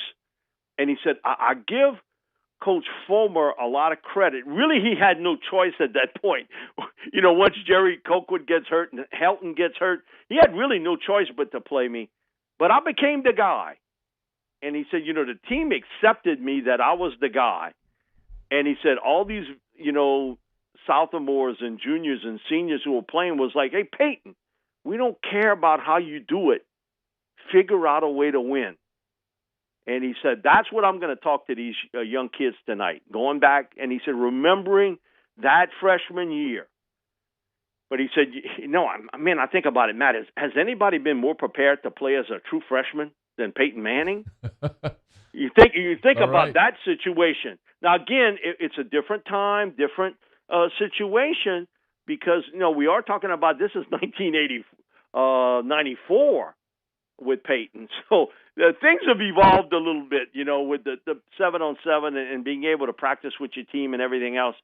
But I think about Peyton, and I asked him, I said, Peyton, just tell me the biggest thing you have to do. And he said, first things first, you got to figure out how to win and do your own thing. But he said, the second thing, and he said, I think it's almost as important as the first, is you got to be confident in what you're doing fits what the personnel around you can do best. He said, a lot of times, he said, what I see freshman quarterback do is they come in there and they want to do like they did in high school. He said, you know what? A lot of times the high school talent around them was different, and you were maybe so much better than the other team. Like you said, you play in the SEC, that's a different story. Those other guys got big-time recruits too. So he said you got to play to the strength of your personnel around you, but he said it's such a mental thing. He as much as anything else, it's not a physical issue. It's a mental thing of being able to process what to do, where to go, making that audible, making sure somebody can pick up that blitz when you see them in a blitz situation, kind of changing calls. Like he said, Coach Fulmer didn't like me to do it, but I did. You know, I would change the play. But he said, you know, I would tell him, I'm seeing this. And so I went to that particular deal, and he said, you know, Coach was like, well, if that's what you see, that's what you got to do. So he said he sort of challenged me, and he said, I like that part. The two quarterback situation, which I think you will see with LSU, because both of them are different players. We've talked about this before. TJ is this huge pro-style drop-back quarterback. He's got a gun. He can put the ball in short window areas out on the field. And he's got a rifle. Now, he was heavier, but I think he saw that Max was making plays with his feet. He lost about 10 or 12 pounds. So it should help his mobility. But, again, you're still talking about a guy who is really more of a pro-style type quarterback. With Max, he's a southpaw. He's been through it sort of before, seeing, you know, the situation with his dad and watching what's happened there, his uncle being Mark Ritt. So he grew up in that atmosphere of understanding the pressures of being the starting quarterback, even if it's for one game, and it may not be more than one. But it may actually be two when you take a look at it, that he understands the pressures of playing the position. He is more of a runner than TJ is. There's no question about it. And my old friend Joe Clark would love me to say this. He's a bolter at times. Just like, you know, if you're out in the field with a horse and, you know, and he's gently walking along and all of a sudden he spots you and you may make a movement he doesn't like, he takes off running the other way. You know, he bolts out of there, man. I'm out of here. And, you know, so I think, you know, with Max, one of the things with him is to watch. Max is not going to hesitate a second to pull it down and take off running with it. And so you got to go through your progressions, but I think, you know, your first instincts may be, hey, listen, I got a shot to make a play running the football downfield. And so they're two different style quarterbacks. They do things differently. And how well they can process the mental part of playing that position, not just from calling a play. Come on, people can call a play, but adjusting to what you're seeing. And Will Muschamp, you know, that's his wheelhouse, to kind of show you something and then take it away late defensively. How well you adjust to that particular deal. So the fact that it's close and no one has sort of pulled ahead of the field early in the week, I would have bet a few coins that it's Max, only because I know what style player he is and the fact that he can run the ball. And Ed sort of talked about that quite a bit. But yesterday, during his weekly radio show, he came out and said, man, listen, we look back and how well TJ's throwing the football, and he's had less drops. He's been, you know, less incompletions than any other quarterback. That is, you know, is he tipping you off? And as I've said a lot of times, he tells you something before he tells you. Yep. And you heard it on his radio show last night. So, but either way, I think you will see both, and I think they'll have some packages built. If TJ's the starter, that Max will run, and I think vice versa. But somewhere along the line, late in that game, you got to give it to the guy you trust the most. You got to give it to the guy that you think can make it happen. And that's something Peyton brought out, that, you know, I want the coach to have confidence that, hey, I might make a mistake, but I think I know what I'm doing out on the field. But like you said, you know, freshmen make freshman mistakes for a reason. Let's hope we don't see many of them on Saturday, Mike, but I got the same worry you do with respect to that. We'll get back and preview a full preview of LSU South Carolina at the bottom of the hour. Let's knock out our first break. We'll come back. We'll talk Saints. As they're off their bye, how did they use the time? What do we expect Saints Carolina Sunday in the Dome? Stick around, AFR. AFR. Thursday night football tonight, Friday night lights, tomorrow a full Saturday of college football, including a game in Tiger Stadium, and of course your NFL Sunday. The best place to watch it all is at Pluckers, with 2 locations, Nicholson just south of campus and Bluebonnet right in front of the Mall of Louisiana. Both have TVs at every angle with unobstructed views with every game you could ever possibly want to watch. So if maybe you need a bite before or after you get to your high school football game on Friday, or you want a place to plop down and watch your entire game day, maybe you're getting out to LSU's campus on Saturday and you want a spot before or after LSU South Carolina, eat the competition over at Pluckers. Nicholson just south of campus, Bluebonnet right in front of the Mall of Louisiana. Of course, I got NFL Sunday tickets, so every single NFL game, trying to keep up with your fantasy football team, you can watch it at either Pluckers location. Nicholson just south of campus, Bluebonnet right in front of the Mall of Louisiana. Dine in, carry out tonight and every Thursday. All you can eat boneless wings. You don't like our wings, we'll give you the bird. I've been doing business with Luba for 25 years. They're dependable, trustworthy. It's just the attention to detail with our clients. Our folks have years and years of experience. They're highly trained professionals, but many companies have that asset. What I'd like to think makes Luba a bit different is that we use those talents in a way that truly is dedicated to serving the needs of the folks who depend on us. Foundation failure is common in South Louisiana, and that's why homeowners here turn to a local company they can trust, Wcka Foundation Repair. Wcka is the only company that specializes in drilled piers, the ideal solution for Louisiana's unique soil conditions. Wcka is locally owned and operated by a group of professionals with years of experience. Learn more about the signs of foundation failure on WCKFoundationRepair.com. Call for a free estimate. WCK Foundation Repair. Support the home team.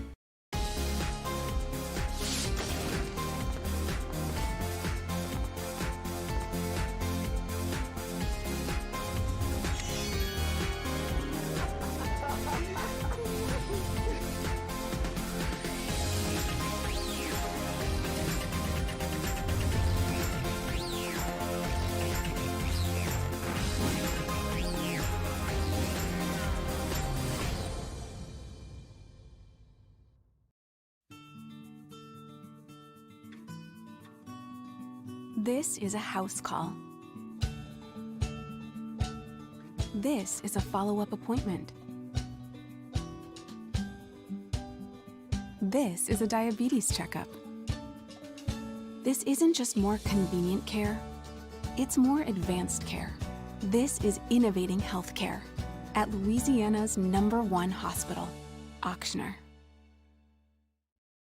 To all of our heroes working on the front lines of this COVID-19 pandemic, your bravery and selflessness represent the very best of us, and we want to say thank you.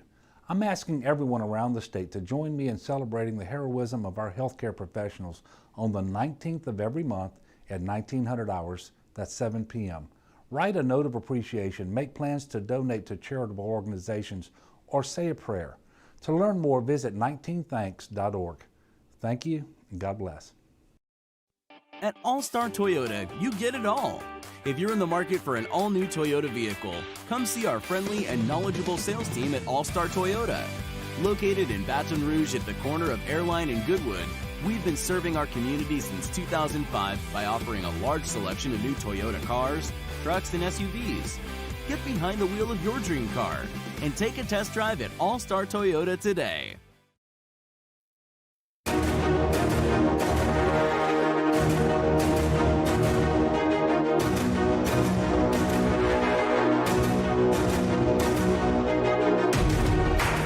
After further review with Matt Moscona, presented by the Aesthetic Medicine and Anti-Aging Clinics of Louisiana, Baton Rouge, Lafayette, and online at theantiagingclinics.com.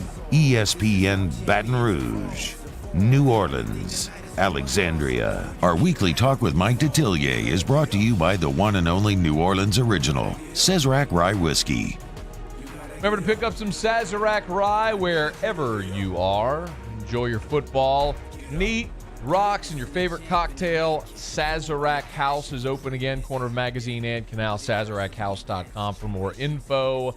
the uncompromising New Orleans original Sazerac Rye. Mike Detillier is with us. Our chats every week with Mike are brought to you by the one and only New Orleans original Sazerac Rye. Okay, Mike, let's talk some Saints-Panthers.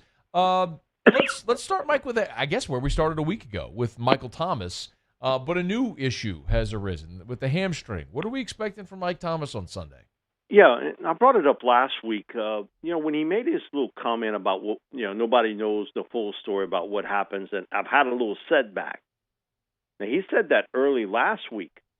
I think, what he didn't tell you is the hamstring injury, most likely that he's talking about having the little setback. Mm-hmm. And we all know one thing with a hamstring injury, that, man, the first time you pull it, you gotta get it back, because if you pull it the second time, you out for a long period of time with the hamstring injury. So I'd be surprised if he played against the Carolina Panthers. You coming off the ankle injury, now you got the hamstring that's popped up. So you worried about. You want to win against the Panthers, but you got a lot of season left to play, and so you may have to put him on the shelf for another week. But he sort of tipped everybody off, and I think everybody just sort of gauged it. He's just talking, because he got a whipping, so to speak. But I think what he was actually trying to tell you without telling you is, hey, listen, I got another injury. When he said I had a slight setback. That hamstring injury is something, especially for a receiver, a skill player, cornerback, receiver, running back. That's a couple weeks. So we'll see with Mike Thomas. But I think, in that off week, one of the things Sean has always talked about is I want the players off their feet. I want them off their feet. I want them to get some rest, get away from the game a little bit. Like you said, now that doesn't apply to the coaches. So you got to come in, Jack. There ain't no time off. Right. And one of the things is trying to get better at things that you have not done real well. And to me, that would be in the coverage part of the game, the communication part in the secondary, where you see, man, at times they've really been miscombobulated, so to speak, in figuring out who's got who and who's got what. So now back-to-back weeks, you're going to play a team that has a quarterback with a high RPO value to it. Teddy does a lot of that. That's something Joe Brady has sort of incorporated more and more with the Panthers. And now, especially without McCaffrey, you're trying to get into it. That puts a lot of pressure on the linebackers. And Nick Foles does the exact same thing with the Bears. He does a lot of that RPO stuff. What it does with your linebackers, if you commit too fast to the run and jump up the field, all the quarterback does is take a step and a half back and throw it right over the top of your head, and you got a completion. You got a guy running free down the middle of the field. If you drop in coverage because they spread you out, 3 wide receivers, a flex tight end, you running the football. That's a big lane once he gets past the line of scrimmage, and he's off and gone. So, man, the worst position in the world to play today is linebacker. I'm just telling you, Matt, with the responsibilities you have at the collegiate and professional level, I look at it on the defensive side of the football, there is no question that it's linebacker. Because with all this RPO stuff, and you're trying to read it, these really good quarterbacks now can yank that ball out of the belly of that runner and throw it, and he throws it right over the top of you, and you're gone. How much does this team, talking about LSU, how much do they miss Patrick Queen, Jacob Phillips? Ugh. And so that goes to show you, and it's also happening in the pros too, that do a lot of this RPO stuff. They hide it a little bit differently, but they do a lot of the same sort of thing. So that's something, knowing you play in Teddy, knowing that they have a system that's based a lot off of what Sean did with the Saints, because Joe's admitted that he picked up a lot of that from Sean. When Sean hired Joe Brady, he hired him to bring in some concepts of the RPO system that they were running in college. Mm-hmm. And he wanted some of that incorporated in the Saints offense. And so all I can say is Joe's job was not 9 to 5. Joe's job with the Saints was like 5 o'clock in the morning till 9:30, 10 o'clock at night. No, Joe was breaking down a lot of film and showing different things happening. And, me and Abear would give him the business, in practice sessions when we were able to go at that time. Hey, you're not going to get donuts, or you're not going to Popeye's fried chicken for Sean yet, and he would just sort of roll his eyes. Come on, guys, give me a break. But we knew, come on, we give him a break. We knew he was putting in a lot of hours. And so now this is the professor going up against the student, so to speak. And, man, listen, I do know one thing. Sean is really competitive in that phase of the game. And so it'll be interesting to see how they both kind of go off of one another. You look at their receiving core with DJ and also with Anderson. It's a lot of short stuff. Now, Robbie Anderson was known for his deep playability, but I think he's averaging a little over 10 yards a catch. So it's going to show you they've adjusted to what Joe wants to do, sort of nickel and dime you, keep you on the field. And then, they run the football with Davis, who's, man, kind of shortcut runner, tough guy, been cut 3 or 4 different times. Man, he's hungry. I've always felt the weakness for the Panthers was their offensive line. They got a lot of shuffling to do. They traded off Trey Turner in the offseason. And defensively, man, it's a whole new group. No Luke Kuechly in that lineup. That's a big chunk missing out of that defense when you don't have him. And then Kawan Short's not there. Mm-hmm. So you got some missing pieces. I've been impressed in what Matt's been able to do to keep this in line with no off season, and a young coach, a lot of changes offensively, defensively, a new scheme on the offensive side of the football, a lot of new faces on defense, and they've been competitive. But all I know is Drew Brees has had some of his best football games against the Panthers, and it's been with him throwing the football.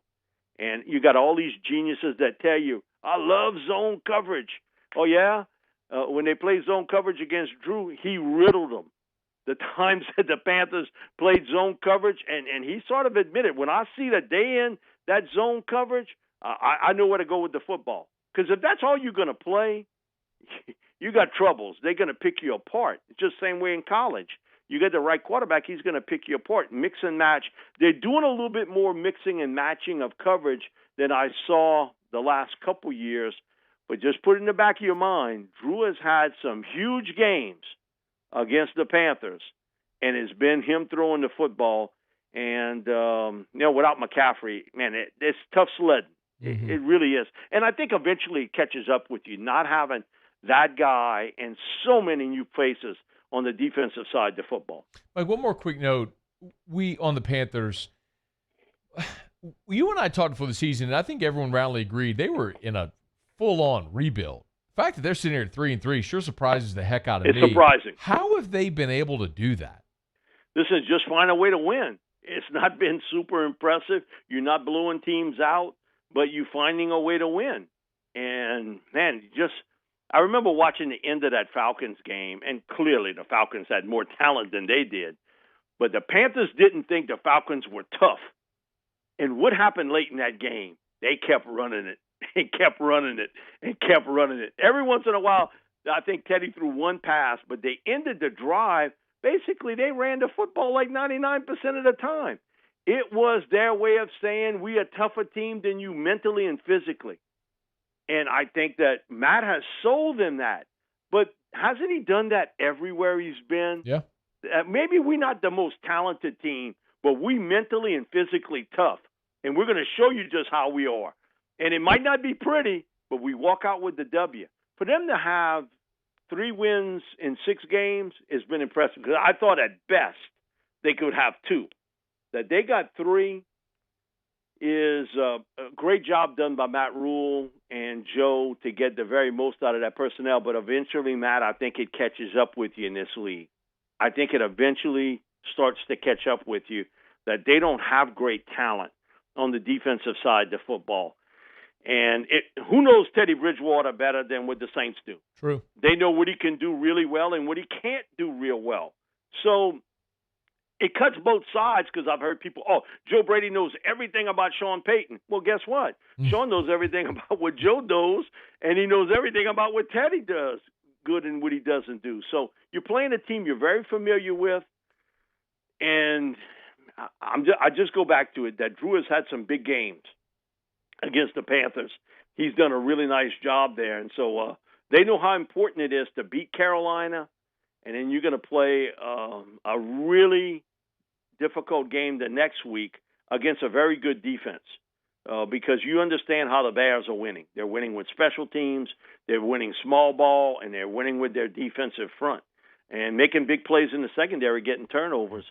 And you got Nick Foles now, and they believe in him. I think that team, hey, man, get Trubisky out of here. We got a guy that can win for us.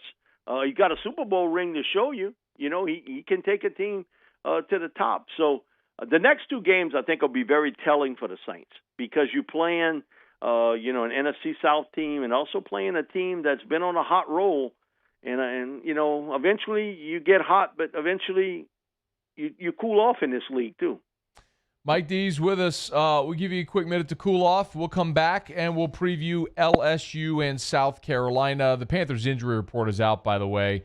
Rasul Douglas and John Miller did not practice. Dante Jackson, Zach Kerr, Curtis Samuel all limited today on Thursday. Saints, Panthers, Sunday from the Dome. Saturday, LSU, South Carolina from Tiger Stadium. We'll preview it next.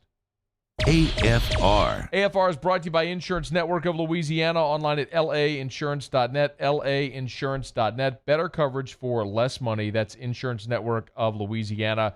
Y'all, I tell you every single day. Call Insurance Network of Louisiana. Let them independently shop to see if they can get you better coverage for less money. For example, John, AFR listener, been with Liberty Mutual, shocker, since 2007. They were able to increase his auto coverage, add $1 million umbrella. So they were able to add $1.2 million in coverage and wrote their homeowners insurance as well, saved a total of $4,600 annually. Added $1.2 million in coverage, saved $4,600 a year. How much are you overpaying? How much are you underinsured? Let Insurance Network of Louisiana shop for free to see if they can get you better coverage for less money. Call right now, 293-0450. At All-Star Toyota, you get it all. If you're in the market for an all-new Toyota vehicle, come see our friendly and knowledgeable sales team at All-Star Toyota. Located in Baton Rouge at the corner of Airline and Goodwood, we've been serving our community since 2005 by offering a large selection of new Toyota cars, trucks, and SUVs. Get behind the wheel of your dream car and take a test drive at All-Star Toyota today. Are you a licensed contractor? There's lots of good contractors in Louisiana doing work the right way, but unfortunately, too many unlicensed contractors are working outside the licensing requirements. Working as a contractor in Louisiana requires a license for the company doing the work. The Louisiana State Licensing Board for Contractors wants to help you get licensed to allow you to conduct work legally. It's not difficult to get the license. We can help you. Go to lacontractor.org for more information. Licensed contractors, it's the law. Hello. What's up, B? What you doing? Chilling at the office working. You? Hanging at the job site. Chilling. Roof's up? Hey, Greg, roof up? Roof's up. Roof's up. Roof's up. Roof's up? Roof's up. Roof's up! Roof's up! Beautiful roof every single time. True. True.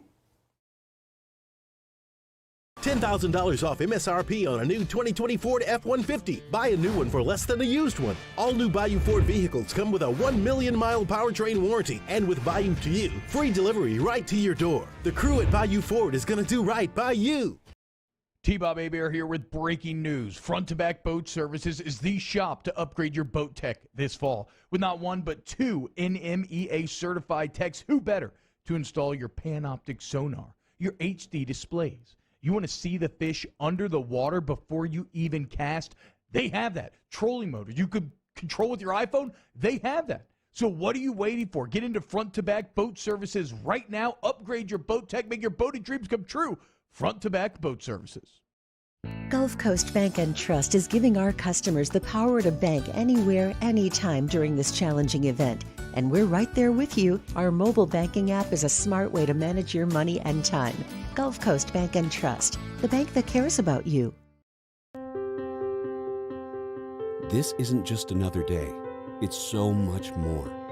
Kelly's life was put on hold when her auctioneer primary care doctor discovered a rare blood disorder. Her doctor connected her to an auctioneer care team of cancer, heart, and kidney specialists.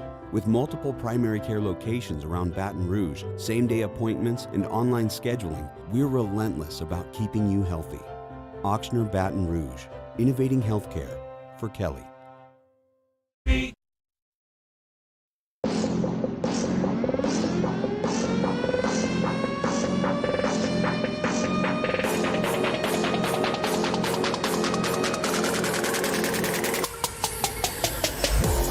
After further review with Matt Moscona, presented by the Aesthetic Medicine and Anti-Aging Clinics of Louisiana, Baton Rouge, Lafayette, and online at theantiagingclinics.com. ESPN Baton Rouge, New Orleans, Alexandria. Our weekly talk with Mike Detillier is brought to you by the one and only New Orleans original, Cesarac Rye Whiskey. Going along with Mike D. Hey, coming up on Saturday, of course, as soon as the game goes final with LSU and South Carolina, Jordy Collada and I will be live for Whiskey and Wine from Don Juan Cigar Bar. Pretty cool. The Louisiana Charter Boats Association is giving away an inshore fishing trip for free.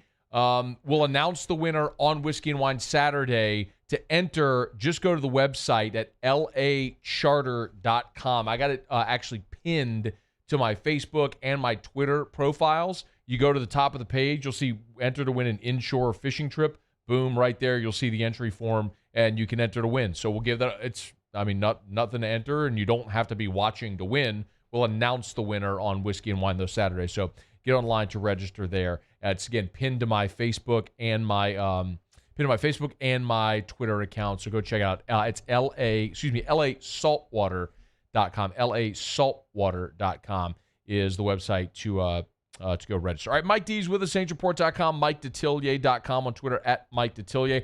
All right, Mike, so we started talking about the freshman quarterbacks. Let's talk about how this LSU-South Carolina game might play out. I want to flip it over because, look, Mike, as much as we're going to talk about quarterbacks, the reality is when you score 41 points, you should win a game. What makes us believe the defense is actually going to be any better in this time off? One way or another. One thing with South Carolina, they're not hiding what they're going to do. I mean, they're going to run the football with Kevin Harris. I mean, he's their bell cow guy at running back. Man, and again, he's sort of a shortcut, really squat base runner. He keeps just banging away at you. And he's a really tough guy. He's got really good field vision. He knows how to kind of maneuver around the field to find an opening. And he's not super impressive with all these long runs, but he just keeps sort of grinding away at you. And that's what Will wants. I mean, that's what Muschamp wants. He targets Shea Smith quite a bit in the fact that he's got 22 catches, and I think the next guy on the roster with the most has got 9. So that does tell you he bird dogs Smith a lot, and you can tell Hill when he goes back to pass, his first read is towards Smith. Almost predominantly, he'll look in that direction because he thinks he's going to get open. So they use that short intermediate pass area quite a bit. That's been what we've seen from South Carolina, but it's all built around the running game with Kevin Harris, and it's had successful. Matt, if I'm a gambler, and I use that term, if I'm a gambler, this game looks too good to be true. Right. This is the stinky line of the week, man. What's LSU doing favored by a touchdown? Man, this is like, wait. And listen, I'll never forget, working all those years with Buddy DiLiberto, he's like, Mike, I'm going to tell you something. If it looks too good, it's too good. You're going to lose. You're going to lose games like this. Okay. South Carolina has one of the biggest wins in the Muschamp time frame in beating Auburn. And that game was really no indication of really South Carolina kind of dominated play throughout the game. They had Nix on his heels the entire time. running around because you could see he was very uncomfortable in the pocket. I think the looks he was getting in the secondary, he was very uncomfortable with that, and so he would just take off running with it. So South Carolina, big game, man, you running high, you playing against a team that is giving up points and yardage like a strainer, and now you got a freshman quarterback. And so you got a lot of gamblers that are saying, you know what, I'm waiting until Saturday to gamble. I want to see how that line closes. Because for whatever reason, I sort of believe that when you get pushed into the corner, always bet the team that has really got everything on the line. And LSU's got everything running or on the line this week. But doesn't it almost seem too good to be true? Hell yeah, that, it does, Mike. But you know what? It's the same thing as last week with Texas A&M, Mississippi State. That was a 5-point spread, Mike. I'm like, that was a stinky line of the week, but A&M covered it. A&M covered it and covered it easy. Yeah. In that particular deal. But you can see now how teams have adjusted to what Leach brings to the table and until he gets some more balance. And Costello, man, you talking about the comet shot. He got the comet shot of all time against LSU, and then that was it after that. Man, you can see how hesitant. And we talked about it in the pregame show with Charlie and Jordy. It's like, I watched him at Stanford. He's hesitant throwing the football. He's kind of got almost like a yo-yo delivery. Like he wants it back sometimes. Watch him throw the football now. It's almost like he's got the string and he wants to pull it back. Mm-hmm. He had that one game, almost like one hit wonder. Okay, if you're a band, you get the one hit wonder, and then after that, it all goes downhill. I'm interested in how Muschamp gets his team mentally ready to play. Man, you don't think you're overconfident if you're watching that game tape of LSU? Oh, no. And you just coming off of, a big win against Auburn? Matt, that's a real tough sell to your football team. Because, come on, you got to sell that to 19, 20-year-olds that, hey, this is the defending national champs.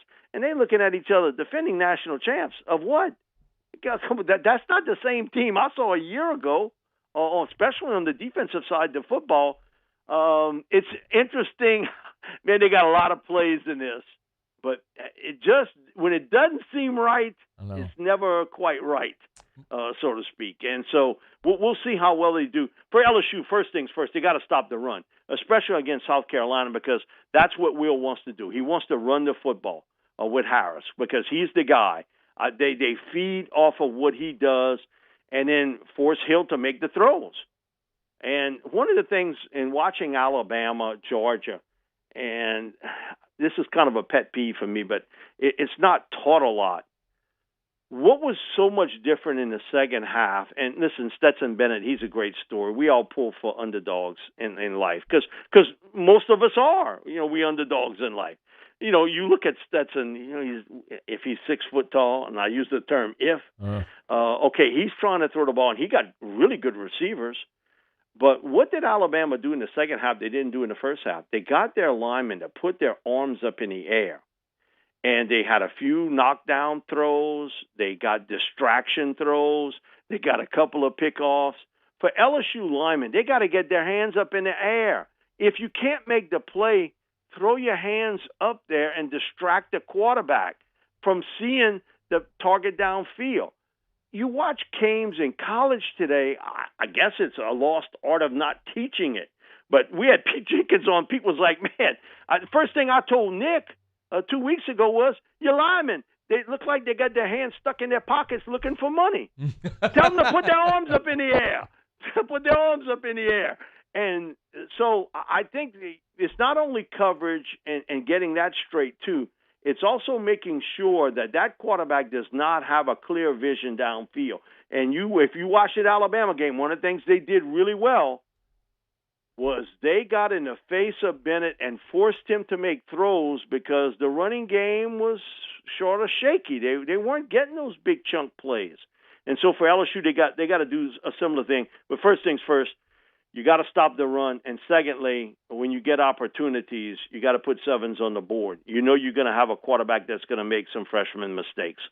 And when you get those opportunities, you got to get sevens and not settle for threes. I suspect this will be a very close football game, though. Between the two teams, it just seems to be that's what's the makeup of this two football teams. That I think South Carolina is going to be a little bit down after a big high against Auburn, and how LSU responds to all of this. Man, you caught in the vortex of the tornado. Since the start of the season, how well they react to adversity. It's a shared experience in life. The 2019 team had it. Now they're experiencing it as a team, and who jumps up as a leader or leaders on that football team? Because I think that it's not about coaching. It's not about people, assistant coaches and the head coach. It's about guys in that locker room that are refused to take this humiliation that you're going through.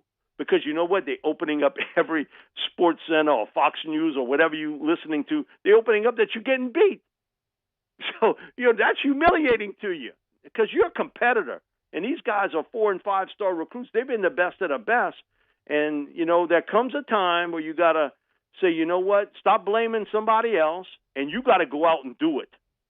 And this is their moment to do it. And you may have to play a freshman quarterback. In talking to Dr. Elias about the injury to Miles, he made the comment Monday that he felt, would be at least a 2-week injury. So 2 weeks would be Saturday. But he said, it's a rare sports injury. You don't see that often in sports. You see it in a car wreck, where you get hit high, but then it messes up other parts of your body or different sort of events. Mm-hmm. But he said it could possibly be a 3-week injury on how well you respond. He said you'll know real early next week. If Miles is not practicing real early next week, then that's not a good sign that he'll get to play against Auburn. So you may have that rookie quarterback ready to roll for 2 weeks instead of 1. But, man, I just think LSU – I can't tell you why, but I think they respond this week to adversity. And it's their first real shared experience of everything really being bad. Everybody's down on you. Man, they dog cussing your coaches. They dog cussing you. You know what? You got to find some redemption somewhere. And to me, South Carolina is not going to blow you out. That's not what they do offensively in putting a lot of points on the board. But I could say that about Missouri, too. And it did that week. So I think first things first, play fundamental football, and I think you'll see some changes along the offensive, defensive line. I fully expect Cameron Warr will start along the offensive line, and I think you're going to see a lot more Joe Evans on the defensive line. Okay. Mike D, we'll knock out our final break. Let's come back. We'll get a pick on LSU, South Carolina, on Saints, Panthers, and we'll get your questions. Your questions for Mike D next. AFR. Need dinner plans tonight? Ichiban always gotcha. Essen near Perkins, Airline Highway in Gonzales, 2 locations. Find your favorite specialty roll. Maybe it's the Moscona roll. People ask me all the time, what's in it? It's shrimp tempura, snow crab, and crushed candied macadamia nuts. Trust me, the texture and the sweetness is amazing. It's topped with garlic butter seared red snapper, sriracha for the spice, yuzu honey for the sweet, and toasted coconut for the perfect flavorful finish. Don't think you're eating an Almond Joy. It's more of a textured, flavored accent. You'll love it. It's the Moscona roll. It's only at Ichiban. 2 locations. Essen near Perkins, Airline Highway in Gonzales. Dine in or carry out at the Essen Lane location. They got curbside delivery as well. So place your order online. Designate what time you want to pick it up. They'll have it ready for you when you pull up into the spot. It's the best sushi in Baton Rouge, voted by you in the best of 225. Make tonight an Ichiban night.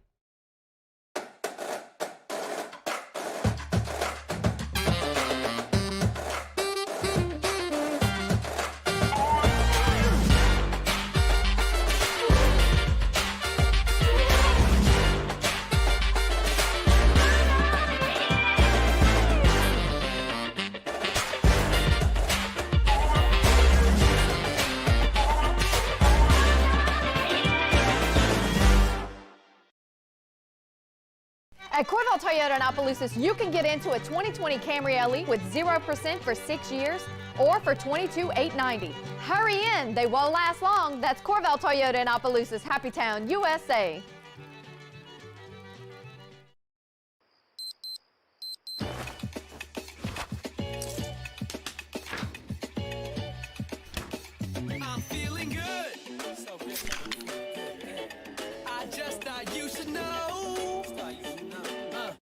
Are you a licensed contractor? There's lots of good contractors in Louisiana doing work the right way, but unfortunately, too many unlicensed contractors are working outside the licensing requirements. Working as a contractor in Louisiana requires a license for the company doing the work. The Louisiana State Licensing Board for Contractors wants to help you get licensed to allow you to conduct work legally. It's not difficult to get the license. We can help you. Go to lacontractor.org for more information.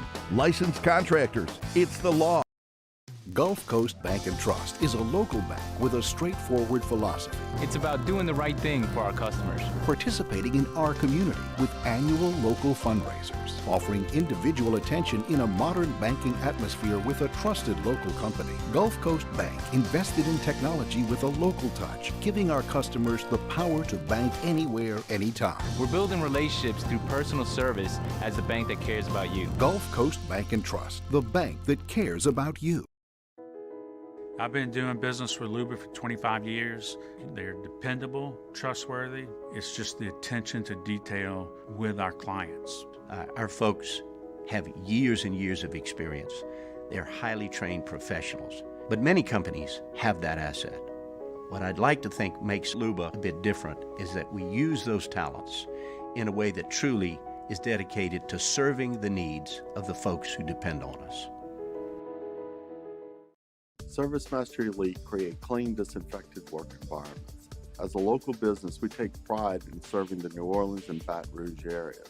Our cleaning protocols follow CDC and OSHA standards for healthcare settings, offices, senior living, restaurants, and industrial plants. Contact ServiceMaster Elite to get your operation ready for reopening with germ disinfection cleaning. ServiceMaster Elite, the trusted choice in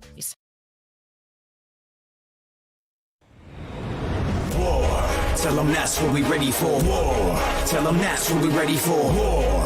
Bringing that to competitors. Do we see the confetti fall? Be ready for war. Tell them that's what we ready for. War. Tell them that's what we ready for. War. Bringing that to competitors. Do we After see further review with Matt Moscona, presented by the Aesthetic Medicine and Anti-Aging Clinics of Louisiana, Baton Rouge, Lafayette, and online at theantiagingclinics.com. ESPN Baton Rouge, New Orleans, Alexandria. Our weekly talk with Mike Detillier is brought to you by the one and only New Orleans original, Cesarac Rye Whiskey. All right, we'll get to your questions for Mike. First, though, Mike, let's get some picks here. We'll start with the Saturday game, LSU hosting South Carolina. How do you see it? I wouldn't bet it, but I'm going to go LSU 27-20. All right. I just have a feeling, and Matt, one of the things to watch during this game, Terrace Marshall Jr. going up against J.C. Horn. Yeah. I mean, you're talking about two first-round pick players here. And, man, J.C. is a bump-and-run cover corner. And I know one thing. That's got to open the eyes of Terrace, that if he's going to play me bump-and-run, and if he misses, man, I'm running right past him. And so it'll be interesting to watch the two guys go at it. And they let you get away with a lot more things in college than the pros. And JC, he's kind of a tuggy and pulley guy, almost like Seattle corners used to be years ago. But then they started throwing the laundry, and that ended that. But, man, that's a great matchup to watch. Sunday, Saints-Panthers. What do you think, Mike? I'm going to go Saints here 30-17 over Carolina. I just think the Saints are a better football team. They've played well against Carolina, and I know Sean wants this game bad. He's tired of hearing about this Joe Brady stuff. Mike, we got a ton of questions. Let's start rolling. Mario Abear says, ask Mike, who starts at running back? Who gets the most total yards for LSU? That's a good question. I wanted to talk about that. Somewhere along the line, you got to make a choice. Now, that might not be too happy with the 2 or 3 guy. I think it comes down between John Emery Jr. and Tyron Davis-Price. So you know what that means? Probably Chris Curry will be the guy. Okay. But the way I look at it, because that's just the way we don't see practice, so we don't see it. Right. But I think you got to make a choice here. And I think Emery and Price are sort of battling for that number 1 spot right now. And you got to make a decision to give that guy, your number 1, his chance, like you did with Clyde. You got to make that choice and give it to him, and then have the other guy ready to roll, give him a little bit of a break, but get him in the groove of the game. What LSU hasn't done well is run the ball. It don't matter who's been the running back. They got to run the football better. I like to see him give John his chance, but I think Davis Price is right on his backside. Okay. Kevin Monjour asked Mike, why is Marshawn Lattimore so inconsistent week to week? Is it physical or mental? I think with corners, it's never the physical part. I think it's concentration. A lot of times the ball don't get thrown in his area, and you sort of drift, and then when it gets thrown in your area, sometimes you get beat. But a lot of times it is focus. I think that's a big part of playing the cornerback position today when you're at that level. That teams don't test you a lot. And then when they test you, a lot of times if you're not, fundamentally right, you get beat. All I know is if I see him on one side and Patrick Robinson on the other, guess where I'm throwing? I'm throwing on the other side of the field. So a lot of that playing corner today is not the physical part of playing it, but it's the mental part. Less than a minute, Mike. Brent Simino says, you think we see Micah Baskerville more this weekend? I would hope so, because I think Mike has earned that right to play more. And your linebackers have done nothing to write home to mama about. Right. It's been inconsistent with Cox and Damone Clark.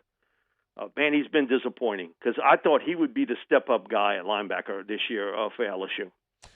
He's on Twitter at Mike Detillier, SaintsReport.com, MikeDetillier.com, Saints News Network over at SI.com with us every Thursday here on AFR. Mike D, you the man. Have a great weekend. We'll talk next week. Thank you, Matthew. That is Mike Detillier. This is After Further Review, brought to you by the Aesthetic Medicine and Anti-Aging Clinics of Louisiana. Blue Bonnet, Baton Rouge, Ambassador Caffrey, and Lafayette. Online, theantiagingclinics.com. Book it, y'all. November 5th, Christmas in November at the Blue Bonnet location. We'll see you there. All right, Hour 3 gets kicked off. Coming up next. AFR. I want to take 60 seconds and tell you a way that you could literally change your life experience. How you see the world. Literally how you see the world. It's the Williamson Eye Center. Dr. Blake Williamson, the great staff over at Williamson Eye Center. Think about what they do every day. They give people the gift of sight. If you're like me and you were born with just genetically awful vision, this changes your life when you never have to reach for glasses again. You have to worry about popping contacts in your eyes, packing contacts or solutions. You get it. If you live your life with contacts or glasses, you understand. Maybe you're older and like my dad, who's pushing 70 years old, had a lens replacement. Doesn't have to grab those readers anymore. Jimmy Ott did the same thing. Ben Mintz had PRK. No matter what your age or your refractive issue, there is a procedure. Ophthalmology has come so far, like every other form of technology. It's the Williamson Eye Center, 924-2020. During these challenging times, we know your healthcare needs don't stop. Cancer, accidents, injuries, and heart disease are relentless. So we are relentlessly innovating to keep you safe, both virtually and in person, connecting you with providers remotely, advancing clinical spaces, providing rapid and accurate testing, social distancing, and certified cleaning protocols. We are Auctioner, and we will not slow down. Auctioner Health, innovating healthcare. I can't tell you how many people tried to discourage me when I said, I'm opening up a haunted house. If you love doing something, don't let anything or anyone stand in your way. How he comes up with this stuff in his head and designs it is mind-boggling. Debbie and Home Bank understand my business and understand that it's not normal. They've worked with me since the beginning to help my business grow.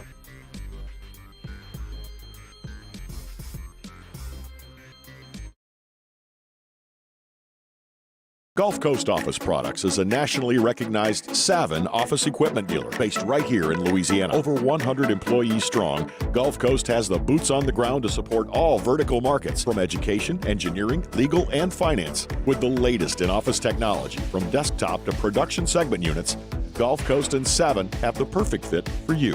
Call 225-756-2644. That's 756-2644 for Gulf Coast Office Products.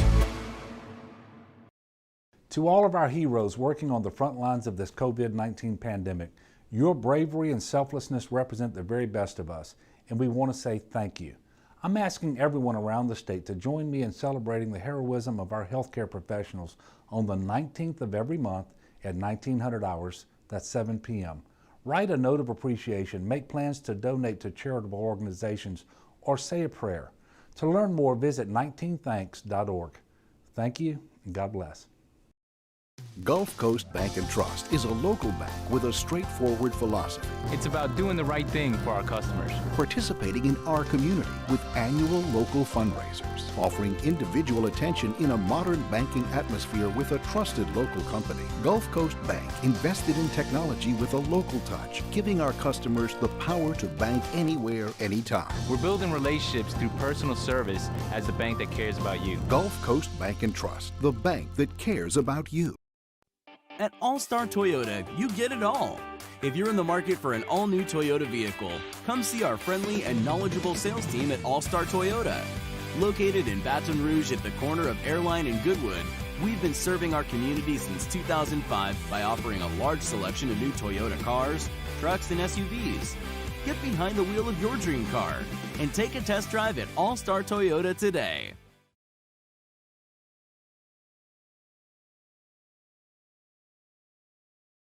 Callahan Injury Lawyer. This is SportsCenter.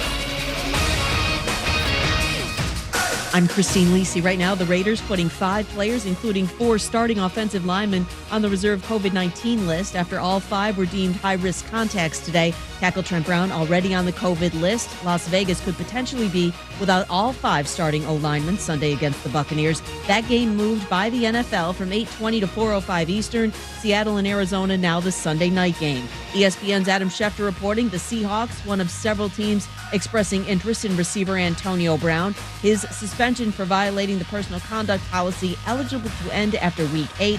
How long Brown lasts with his next team depends on one thing, in the opinion of ESPN's Marcus Spears. This is about Antonio Brown and if he ever wants to play football again. And if somebody gives him a chance, he needs to understand the gravity of that. He needs to understand that he needs to be on his best behavior when it comes to fitting in and making sure he's adding positive things as opposed to coming in and create negative situations. The NFL continues its investigation into a sexual assault allegation against Brown.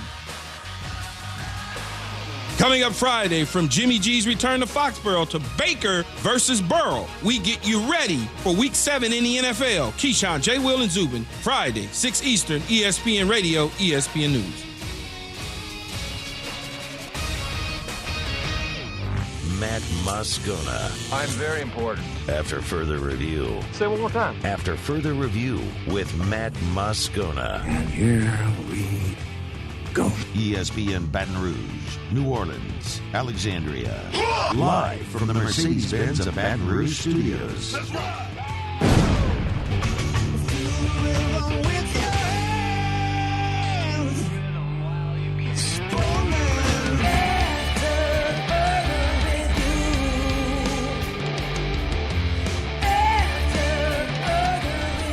Hour 3 off we go. Welcome aboard. Glad you're with us. AFR, presented by the Aesthetic Medicine and Anti-Aging Clinics of Louisiana. I'm Matt. Love you, Matt. Paul O'Neill. They're chanting Paul O'Neill's name. The Brain. And the brain got a poop. And Mr. Toby Tom Black.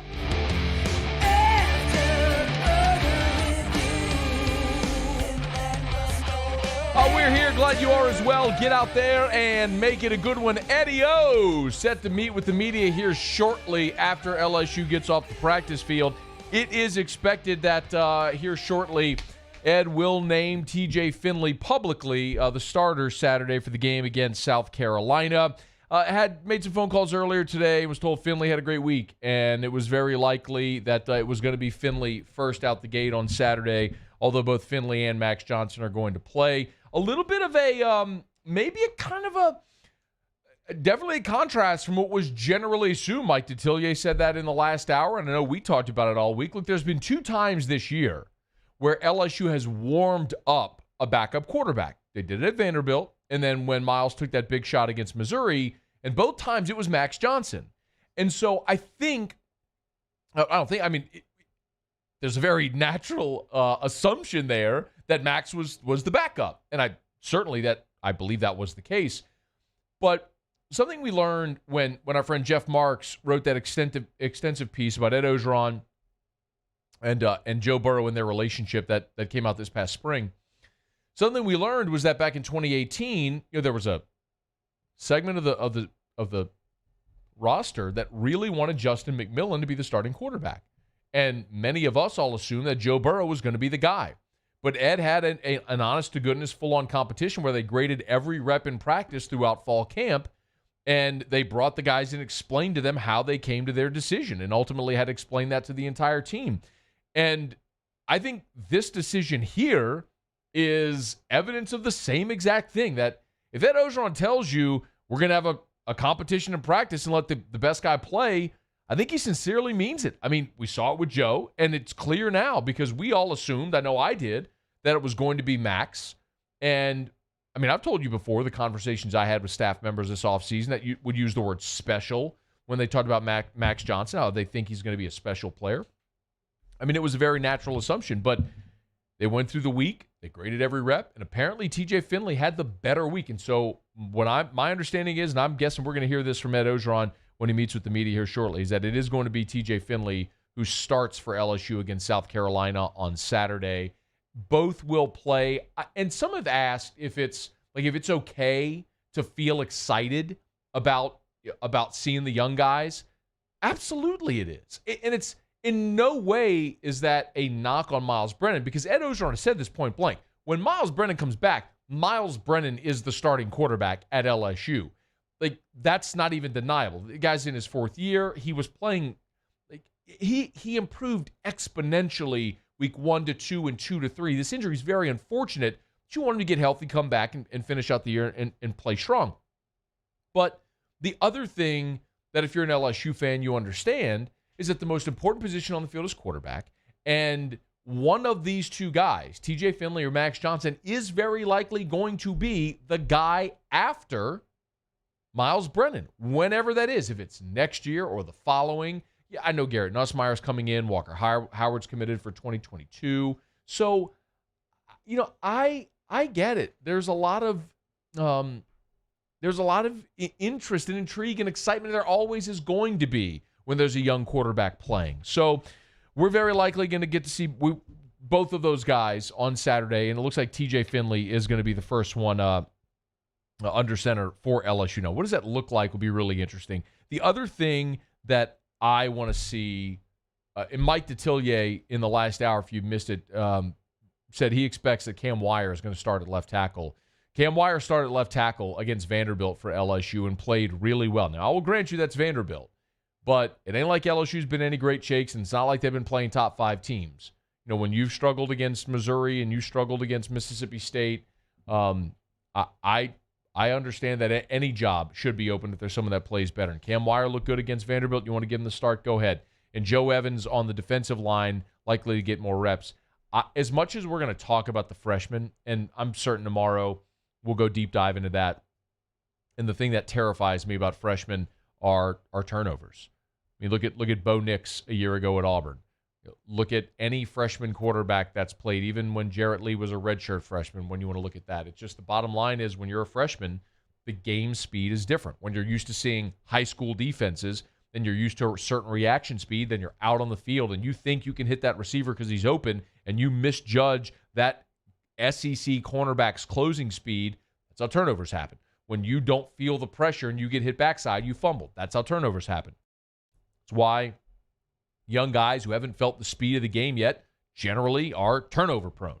So while that's something we're obviously going to watch, I am really very curious because I think where this game is going to be won or lost is LSU's ability to run and stop the run. That, for me, is paramount. Because you can look at LSU's rush defense, allowing about 111 yards per game, and say, it's not great, but it's not terrible. But realistically, that number is massively skewed because of the Mississippi State game where State ran for just 7 yards. You gave up 180 on the ground to Missouri. You gave up 180 on the ground to Vanderbilt. Now, it netted at 150 because of the sack yards, but they gained 180 yards on the ground against you at Vanderbilt. Now, in comes South Carolina, and you know what they want to do, so you better stack up in the middle. It's another reason I think when Mike D was talking about Joseph Evans playing more this week. You didn't see Apu Wcka but for a few snaps against Missouri. This is an Apu Wcka, Joseph Evans Glenn Logan. Give me some beef on that interior that's going to man up and stop the run. It's the other time. This is another moment. Ryan Clark talked about it in hour one. This is a pad-popping game, man. LSU's linebackers, who have been a disappointment to this point, got to come ready to play and stop the run. You stop the run, you make Colin Hill beat you throwing the football. That's a good recipe for LSU. On the flip side of it, I think everybody wants to see John Emery run the ball. We all do. It's not a knock on any of the other guys. But you understand that one guy is dynamic, and he showed it against Vanderbilt, and you want to see it again. I want to see John Emery have double-digit rushing attempts in this ball game. I think if LSU commits to running the football, lining up behind that offensive line, if you can establish the run to set up the pass, I think LSU can have some success. So I think everyone's expecting to see a lower-scoring game. Mike Detillier picked a 27-20. Ryan Clark said he expected a game in the 20s, like a 27-24 type game. That would be refreshing to see that style of game. If you could see one where maybe it's not offensive ineptitude, but you're just seeing teams get stops, which I would certainly welcome at this point.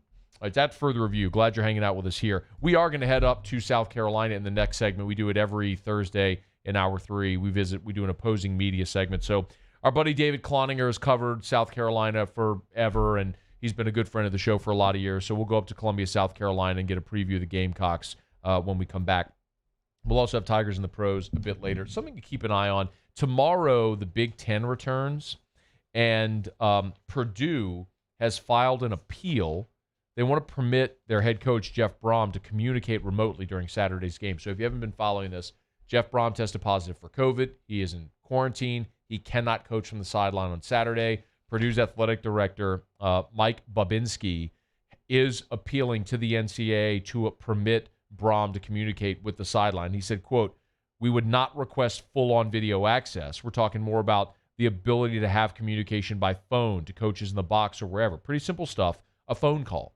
So I would very much endorse that. In a COVID world, we have all adjusted the way we do things. I don't know why the expectation for coaches should be any different. A coach isn't under a suspension. He's ill. He's got COVID-19, which mandates a quarantine. His team shouldn't be penalized for that reason. If you have a way to allow him to communicate remotely, I would fully endorse that. So we'll see how this happens, because this could change the way things are done for the remainder of this season and potentially in the future as well, if you could have coaches working remotely. So we'll keep you posted on that, how it all shakes up.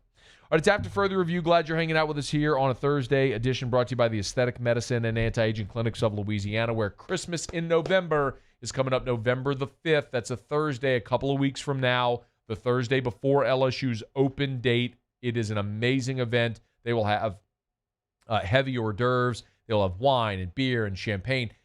They will have temperature checks at the door and masks available, and they will make sure everything is adhering to COVID protocols. But live music and entertainment, and you can meet the whole staff. It's a great night with one-day-only specials coming up. It's Christmas in November, November the 5th, at the Bluebonnet location in Baton Rouge, the Aesthetic Medicine and Anti-Aging Clinics of Louisiana. Okay, it's After Further Review. Let's head up to Columbia, South Carolina, preview the Gamecocks next.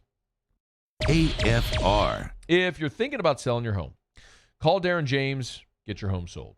335-7666, 335-7666, or agent225.com. Commercial or residential, think real estate, think Darin James. And this is the perfect time. This right now, as we move through October, getting close to November, is the perfect time to sell your home, because November is the #1 home selling month in our city every single year. New year, new home. So people start listing in November. Here's a new one today on Megan Lane in Prairieville, Louisiana.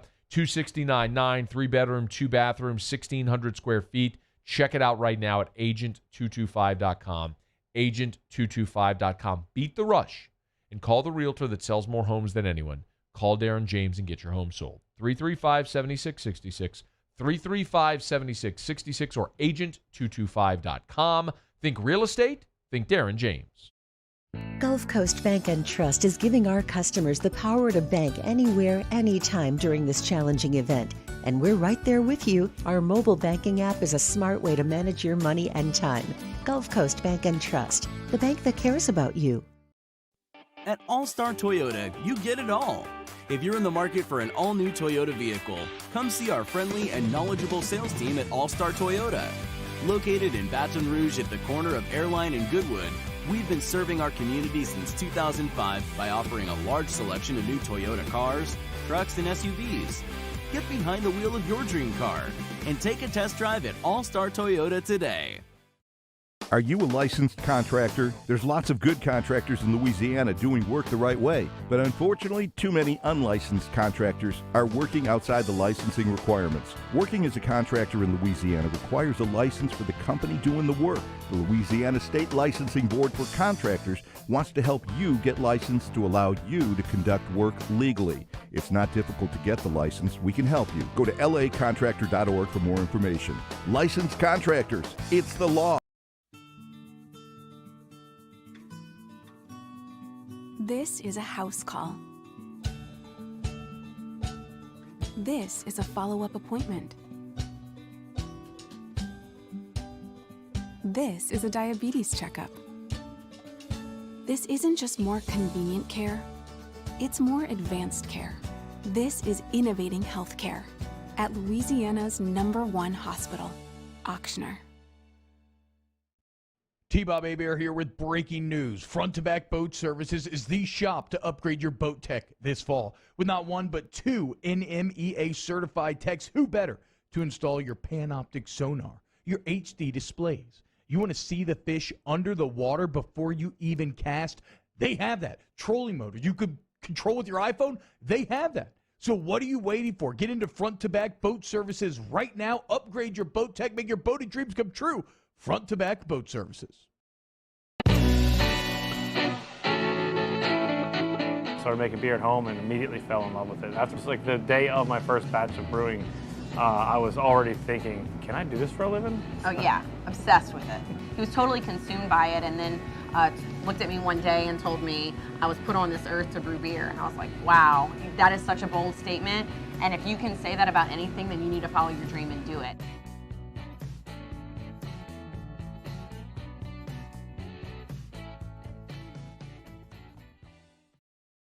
Well, the reason why I would recommend him because he's trustworthy. I mean, attention and love and respect of who you are, what you are, and the purpose why you came, he honors that.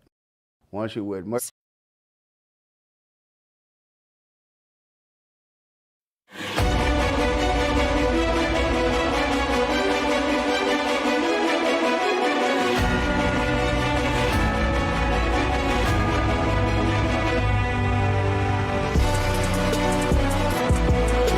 After further review with Matt Moscona, presented by the Aesthetic Medicine and Anti-Aging Clinics of Louisiana, Baton Rouge, Lafayette, and online at theantiagingclinics.com. ESPN Baton Rouge, New Orleans, Alexandria.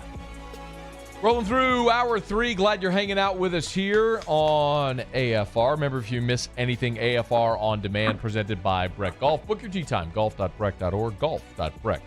All right, it's LSU in South Carolina, Saturday from Columbia. LSU in South Carolina, Saturday from Baton Rouge, we go up to Columbia now. David Cloninger of the Post and Courier, longtime friend of the show. We appreciate you for joining us, DC. How are you, man? Not bad, Matt. And actually, I'm glad to hear you clear that up. I was like, wait a minute, is this game in Columbia? I'm going to have to cancel my plane flight. That was 2015 when the game in Columbia got to Baton Rouge, and then LSU got to go to another Columbia for a home game, although that was in Missouri and whatever. It's 2020 COVID. So it's good to talk to you, man. Let's start with South Carolina and Colin Hill. Let's start on the offensive side. Colin Hill, I mean, the transfer comes in. He beats out Ryan Helinski. How did all of that transpire? How's Hill playing so far? Well, he's doing well, and it's exactly what you would expect from a guy who's a fifth-year senior, played a lot of games already, even though he's been hurt a lot throughout his career, but he's a very steady quarterback. He has not been spectacular, but then again, he hasn't had to be. They like Colin Hill because he's not going to make a lot of mistakes. that he's solid. He knows what he's doing. He can make all the throws. Nothing against Ryan Helinski, but he was put in a situation he probably wasn't ready for last year. And, he played well in preseason camp. It's just that Colin Hill played a little bit better. So he's been the guy for 4 games, and while his passing yardage has decreased in every game, they haven't needed him to be a huge guy with his arm. Their running game has been getting real good, and obviously their defense stepped up last weekend. Tell us a little bit about that running game, which has been a big topic of conversation here with LSU really struggling to stop the run. Yeah, Kevin Harris has been a guy, and, they saw some glimpses last year, but then he missed about half the season when he tore his groin. Actually came back from that to finish the end of the year, but he's a guy that's just exactly what you want in an running back, low to the ground, big center of gravity, a really tough guy to bring down on first hit. He's a guy that will churn through contact to be able to get a lot of yards. And his backup, Deshaun Fenwick, is a guy who's a little bit taller, but also really gifted at getting a lot of yards after contact. So both these guys were going to be, backup 1 and backup 2, because South Carolina had Marshawn Lloyd coming in, blue chip, uber freshman. Well, he tore his knee up on the second day of preseason camp. So it got put to those guys, and so far they're producing. That offensive line pretty good? It's coming together. It wasn't great the first 2 games, but USC switched its tackles around last week, and they believe they've got their best 5 in there. So they did really well against Auburn, particularly as the game went on. So hopefully that I'm sure LSU will be trying to blitz, an Ed Orgeron coach team. So I'm sure they're going to be coming at them, but USC feels they got the horses to hold off. David Cloninger is our guest on Twitter at DCPNC, covers South Carolina for the Post and Courier. Teams have had a field day throwing the ball against LSU. What's out there on the perimeter? Well, that's a good question. There's Shy Smith, who's one of the SEC's best receivers, and still through 4 games, they're kind of looking for a compliment to him. This was the problem going into the preseason, and it's still kind of an issue now because not one receiver has really stepped up. They got a great tight end, Nick Mears. The running backs can both catch the ball out of the backfield, but as for a second receiver, they really haven't identified one. That being said, they did get some news yesterday that Jalen Brooks, a transfer that they were really counting on, finally got cleared by the NCAA. So he will be in uniform and playing, and it will be his Division I college debut on Saturday night. We've talked about Brooks here actually throughout his whole process. I know he was at Tarleton State, and he's had a roundabout path there, but is he a guy? Has he been able to practice? Like he's fully assimilated with the team, just hadn't been able to play in games? Exactly. It's been just like a transfer. He's been able to practice, and he showed off so much, guys, that he was running with the first team throughout all of preseason. Of course, he got declared ineligible. It was about 3 days before the season opener, which made me think, I'm sure the kid's good, but I'm not sure what the sense was of practicing him with the first team when you knew all along he might not be eligible. But all that's over with now. The past 4 weeks, he has still been running with the ones and the good on good. He's not going to have any kind of learning curve about what to run and where to go. Now, in terms of the speed of the game and actually catching the ball in the heat of the moment, we'll just have to see what happens Saturday. And for those watching on CST or on our YouTube channel, that's the video South Carolina released on their YouTube of Coach Muschamp announcing that Brooks had been made eligible after missing the first 4 games of the season. Let's flip it over to the defensive side of the ball. LSU has really struggled at times to get the run game going. How's that defensive front 7? It looked really good last week, fellas. It started to kind of find itself. You have J.J. Enikbari at that buck pass rusher position. He's leading the SEC in sacks right now. And Keir Thomas at defensive tackle, despite missing 1 game, is right behind him with 3 sacks. So they have really started to come on. They've got some young blood in there with Jordan Birch and Tonka Hemingway really starting to show what they can do as a freshman in this league. So right now, that front 4 is good. Behind them at middle linebacker, Ernest Jones, one of the SEC's best.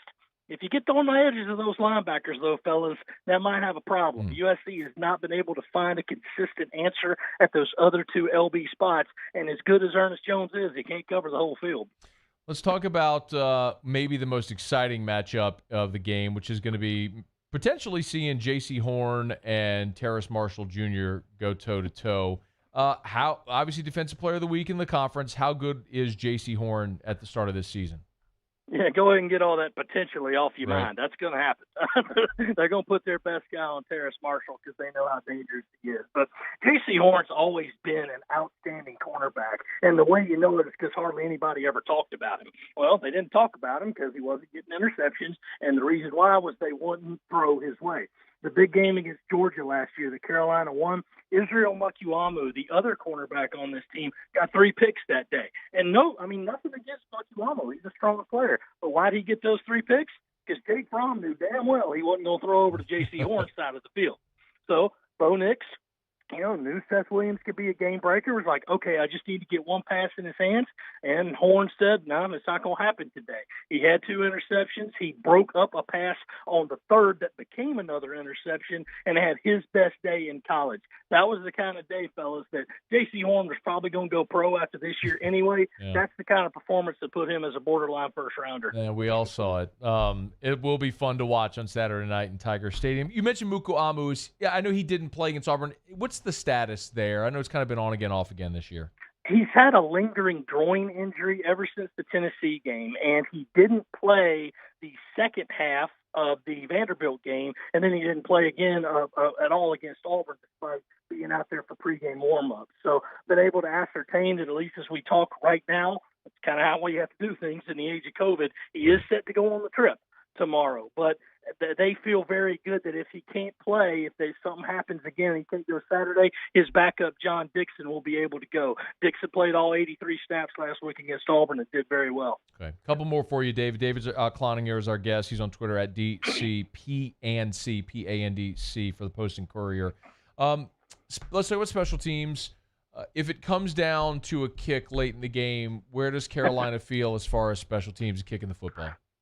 Is it under 50 yards? Because if it is, they got it. All right. It's nothing automatic. against Parker White, but, he is automatic from 49 in. He's been that way for his career. He's that guy, which is why it sometimes boggles the mind why Will Muschamp sends him out there to kick 50-yarders. He's 1 of 7 for his career.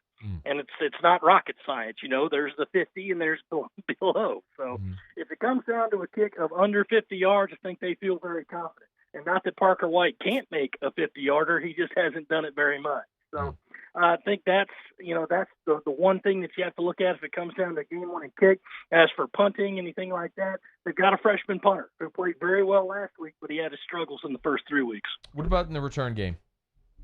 It's kind of still a work in progress. I'm sure you guys know it's tough to get any kind of kick return these days. Yeah. And their punt return game has not been great. They've got guys back there who are catching the ball, but they're not really separating themselves, and they're just making some really boneheaded mistakes, putting their feet on the 4-yard line and calling for a fair catch and then catching it. I'm like, what are you doing? Don't do that. But it got a little bit better last week, but it's always an adventure back there with special teams.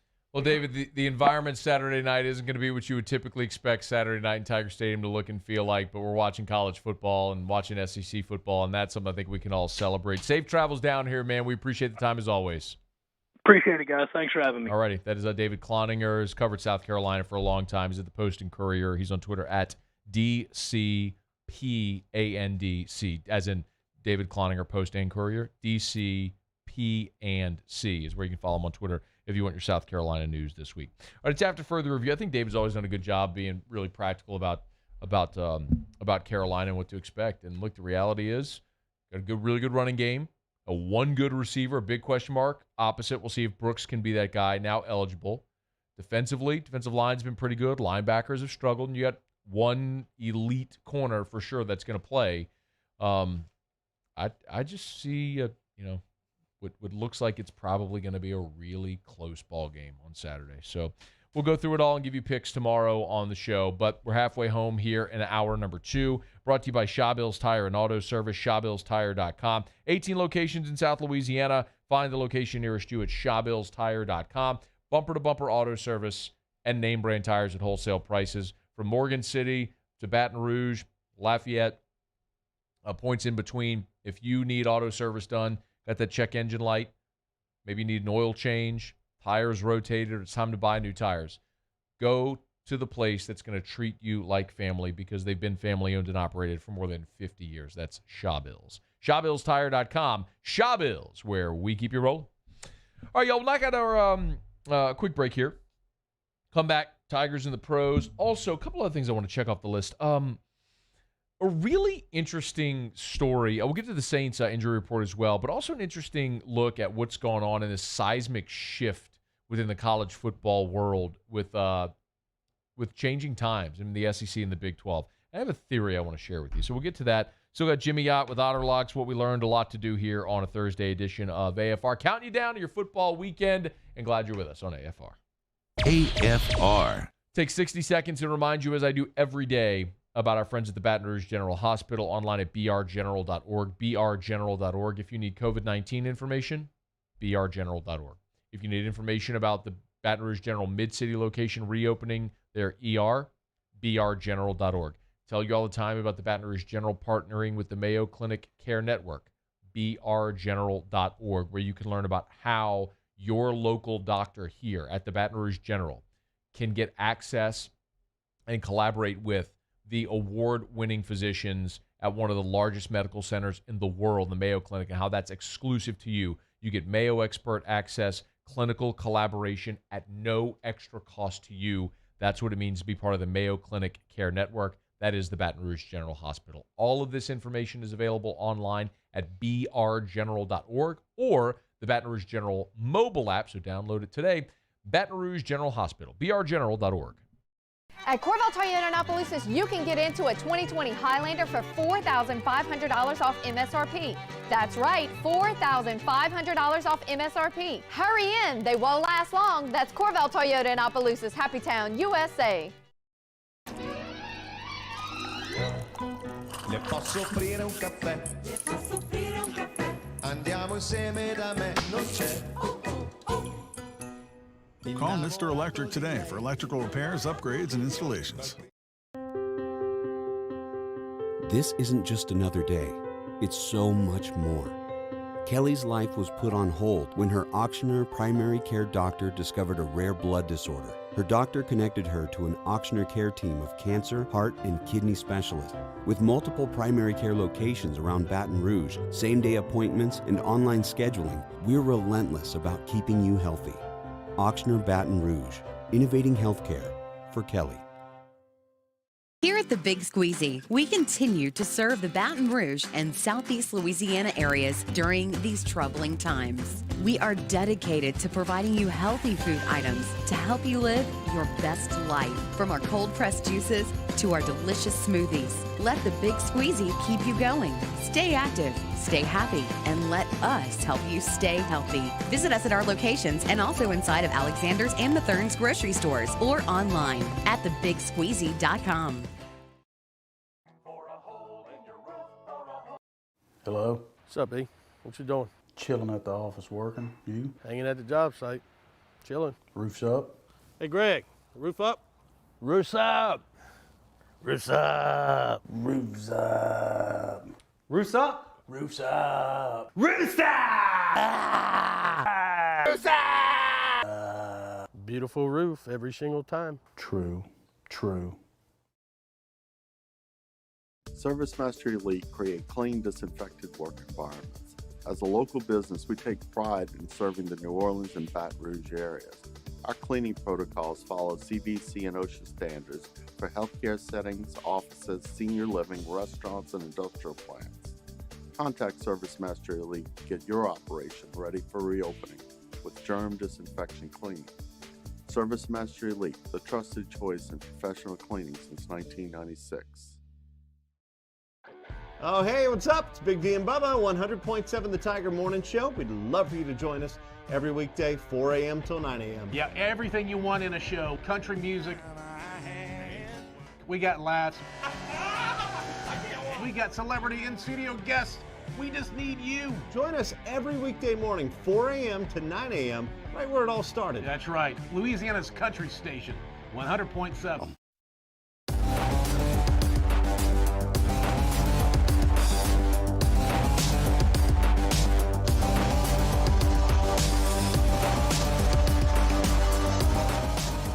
After further review with Matt Moscona.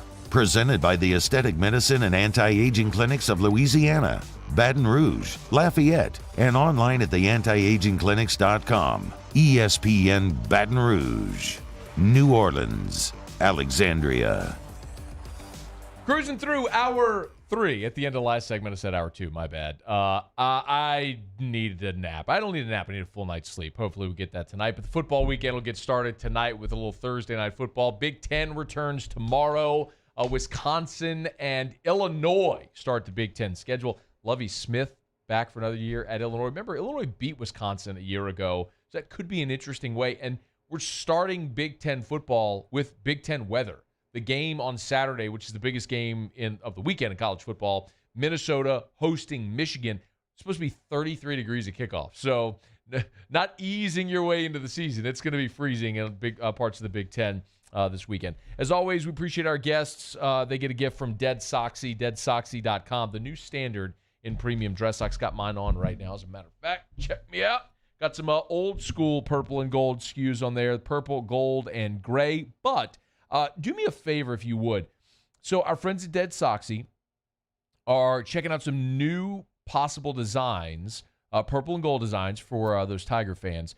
Check it out. I got it on my Twitter, my Facebook, my Instagram, and they're fleur-de-lis inspired, and there's 3 different designs. Go vote. I have a Twitter poll up on my Twitter at Matt Moscona, or you can go to the find the Facebook page or on my Instagram at Matt Moscona and just leave your vote. It would be A, B, or C, which design you want. I mean, I think they all kind of look fire, but it's really just different SKUs, different sizes.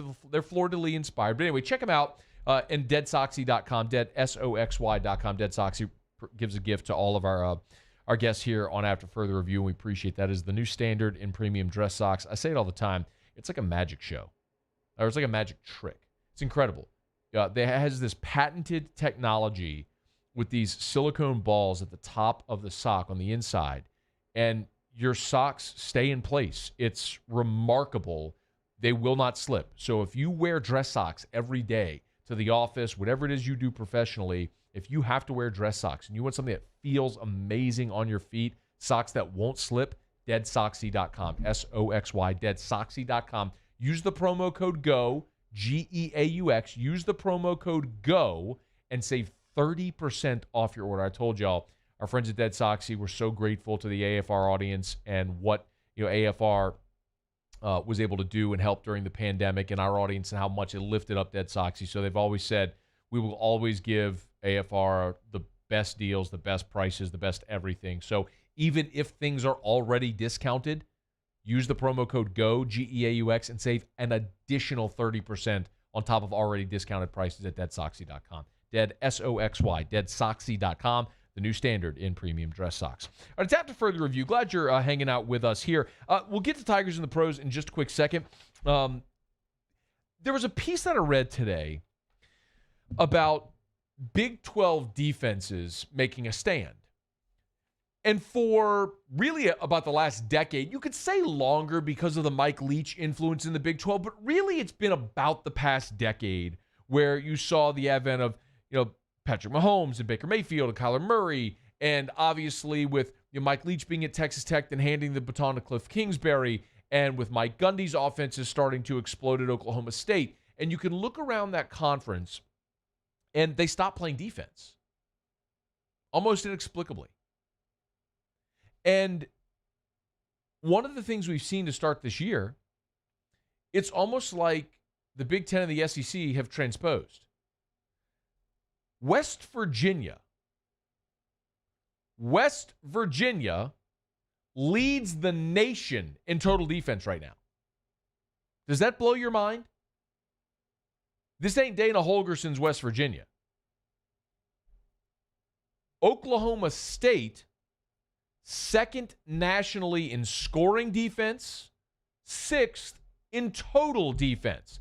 And I understand that the Pac-12 and the Big Ten aren't playing yet, but you're still talking about 77 teams that are playing right now in the FBS, and they're in the top 5 in these major categories. 7 Big 12 teams have allowed fewer passing yards per game than they did at the same point in league play a year ago. 4 of the top 16 nationally in fewest passing yards allowed per game 3 of the top 11 in pass efficiency defense, Big 12. Y'all, you don't need to remember all that. There's not going to be a test. The fact is, either the Big 12 offenses have regressed and they stink, or the Big 12 is playing defense. My opinion is we are seeing a fundamental shift in that league and in the SEC. I've shared with you my theory on SEC offenses. Look at the coaching hires. Mississippi State, Joe Moorhead out, Mike Leach in. How do you think Mississippi State's going to look? Ole Miss, Matt Luke out, Lane Kiffin in. See a little more offensive-minded team, aren't you? Look at Arkansas. Kendall Briles, one of the most innovative offensive minds there is in the game. The OC there at Arkansas. LSU, prehistoric for basically 2 decades. Now, LSU scoring 40 a game. Alabama, no more Nick Saban, number 1 scoring defense in the country. They are opening it up, and they have fundamentally changed what they do offensively. The SEC stylistically has caught up offensively. The Big 12, which that was their competitive advantage for years, is the Big 12, save Texas and Oklahoma, couldn't recruit to compete on a national level, so they had to win with scheme. So they started with all these wackadoo offenses. Well, so much of that has now infiltrated the rest of the game because of the advent of 7-on-7s. And what you're seeing with the Big 12 now is sort of a regression of the mean. Look around the Big 12. Texas Tech, Cliff Kingsbury's out, Matt Wells is in. Wells is an offensive-minded guy, but he ain't air raid. Chris Kleeman at Kansas State won national championships at North Dakota State. He was a DB coach and a defensive coordinator his whole career. Defensive-minded head coach at Kansas State. You're seeing more defense. Look at Kansas. It's Les Miles, y'all. You're not going to see offense at Kansas. Like, you're seeing this regression in those leagues. That's your offensive regression. I don't mean that they're not playing offense. They're trying to play more complementary style in the Big 12 while the SEC is becoming imbalanced because of the coaching hires that they've made. Now, will that sustain? I don't know. The SEC is always going to have better talent than the Big 12, top to bottom. But it is interesting to see how that test case is playing out right now based on the way that athletic directors are hiring right now among their head coaches and how it's fundamentally shifting what these leagues are doing. All right, it's after further review. Glad to have you hanging out with us here. Brain snuck out, so Cade has the honors. Tigers in the pros. Tigers in the pros. They still bleed purple and gold. They're just really rich now. Presented by Kentucky's Best Hemp. Find them online at kysbesthemp.com. All right, Matt. Daniil Hunter out for the season, according to the NFL. Shutting it down after having surgery to clean up a herniated disc. That sounds painful even reading that in August. The Vikings placed Hunter on injured reserve, and earlier this month he went for a second opinion on the herniated disc in his neck that plagued him since before the season started. They got a big decision to make on Daniil Hunter because while they have him under contract technically for 3 more years, he's got 54.5 sacks through his first 5 seasons. He deserves to be paid like one of the best defensive ends, if not the best defensive end in the NFL. I mean, you just saw $100 million contract for Myles Garrett. And Daniil Hunter is going to command that kind of money. So it's going to be interesting to see, especially coming off this injury, what Minnesota elects to do with Daniil Hunter. Jarvis Landry going to miss some time over in Cleveland. It was revealed this week that Juice has been playing with a broken rib. One rib. Apparently, he broke it in the first quarter of the Week 5 game against the Colts, which means after having 4 catches for 88 yards against Indy, he pulled in 3 grabs for 40 last week. With the injury, Jarvis is officially listed as questionable right now. And, one rib. Looking for the Tigers in the Thursday night game. Both Duke Riley and Jalen Mills will see action for Philly tonight. For the New York Football Giants, Derek Dillon may or may not be out there. What What's the can you clarify that? Is Derek Dillon on the Giants active roster? Let's see. He's not on the depth chart. Okay. This is notes I have. Not on the depth chart. We have a picture of him in a Giants uniform. And maybe this speaks to just how irrelevant the Giants are. I mean, he's on the roster. I just don't know if he's going to be in the active roster for this ball game. Anyway, he's wearing number 6 for the Giants, so at least that's what he's wearing in practice there. So I don't think as a receiver, can you wear a single digit as a receiver in the NFL? I don't know. I mean, I always thought they were at least the teens, right? Teens and 20s. Well, you just double digits. Like Julio Jones wears 11, right? I mean, you have to. I thought you had to have a double digit number to be a receiver in the NFL. Anyway, good luck to Derek Dillon if he plays tonight. If he plays, it'll be for the Giants. Good. Yeah. Thank you, Cade. You're welcome. That is Tigers in the Pros, brought to you by KYSBestHip.com. KYSBestHip.com. Look at my boy like riding a bike. The OG AFR producer, Cade Wazan. Kentucky's best hemp. Yeah.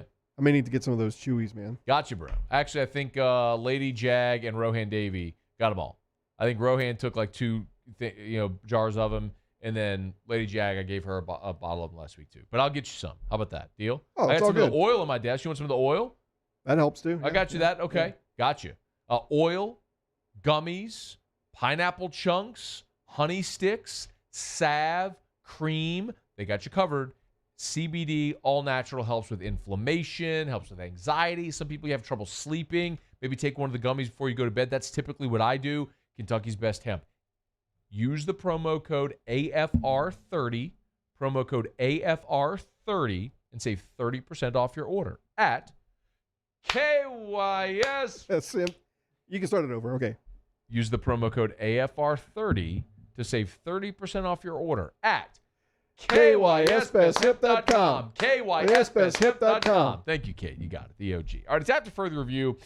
Really good Thursday show, man. We appreciate you for hanging out. Ryan Clark in hour 1, Mike Detillier in hour 2. David Cloninger from the Post and Courier there in Columbia, South Carolina, was with us just a bit ago here. You miss anything, catch it on demand at 1045ESPN.com. AFR On Demand brought to you by Breck Golf. All right, it is after further review. Final break, come back. Otter Locks will tell you what to bet on Thursday Night Football. If you are a complete and total degenerate and you must bet on 2 one-win football teams, now is your chance. Otter Locks is next.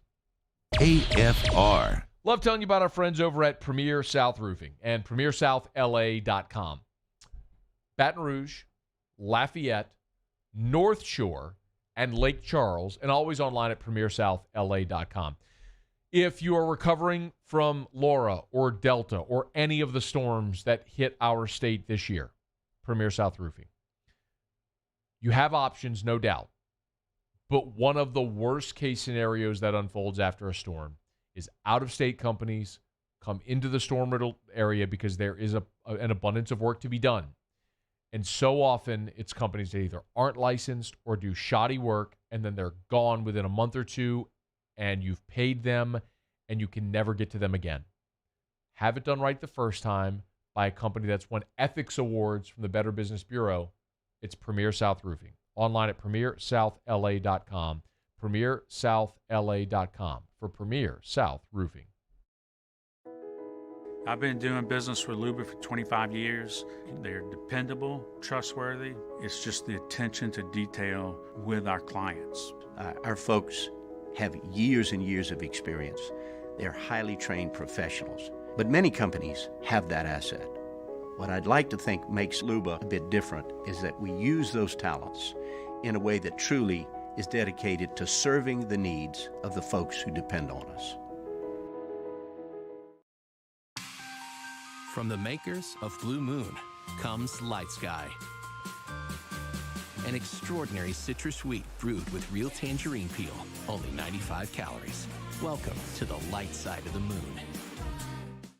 Gulf Coast Office Products is a nationally recognized Savin office equipment dealer based right here in Louisiana. Over 100 employees strong, Gulf Coast has the boots on the ground to support all vertical markets, from education, engineering, legal, and finance. With the latest in office technology, from desktop to production segment units, Gulf Coast and Savin have the perfect fit for you. Call 225-756-2644. That's 756-2644 for Gulf Coast Office Products.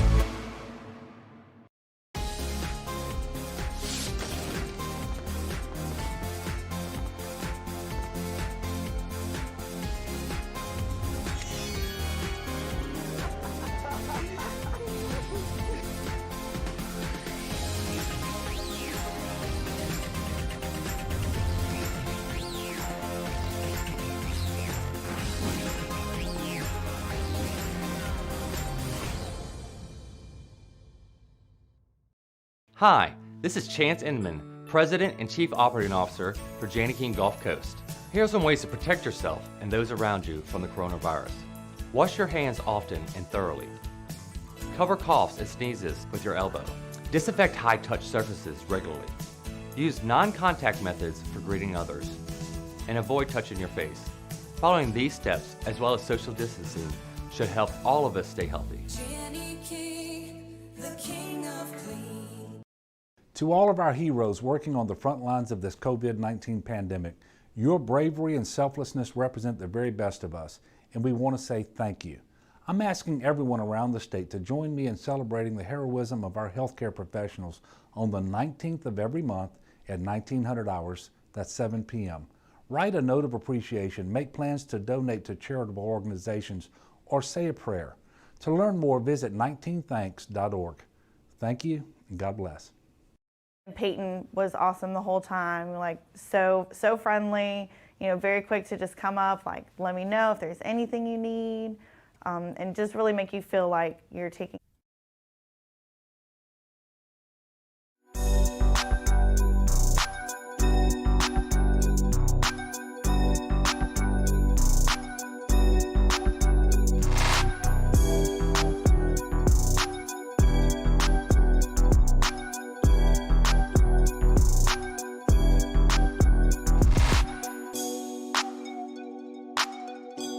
After further review with Matt Moscona, presented by the Aesthetic Medicine and Anti-Aging Clinics of Louisiana, Baton Rouge, Lafayette, and online at theantiagingclinics.com. ESPN Baton Rouge, New Orleans, Alexandria.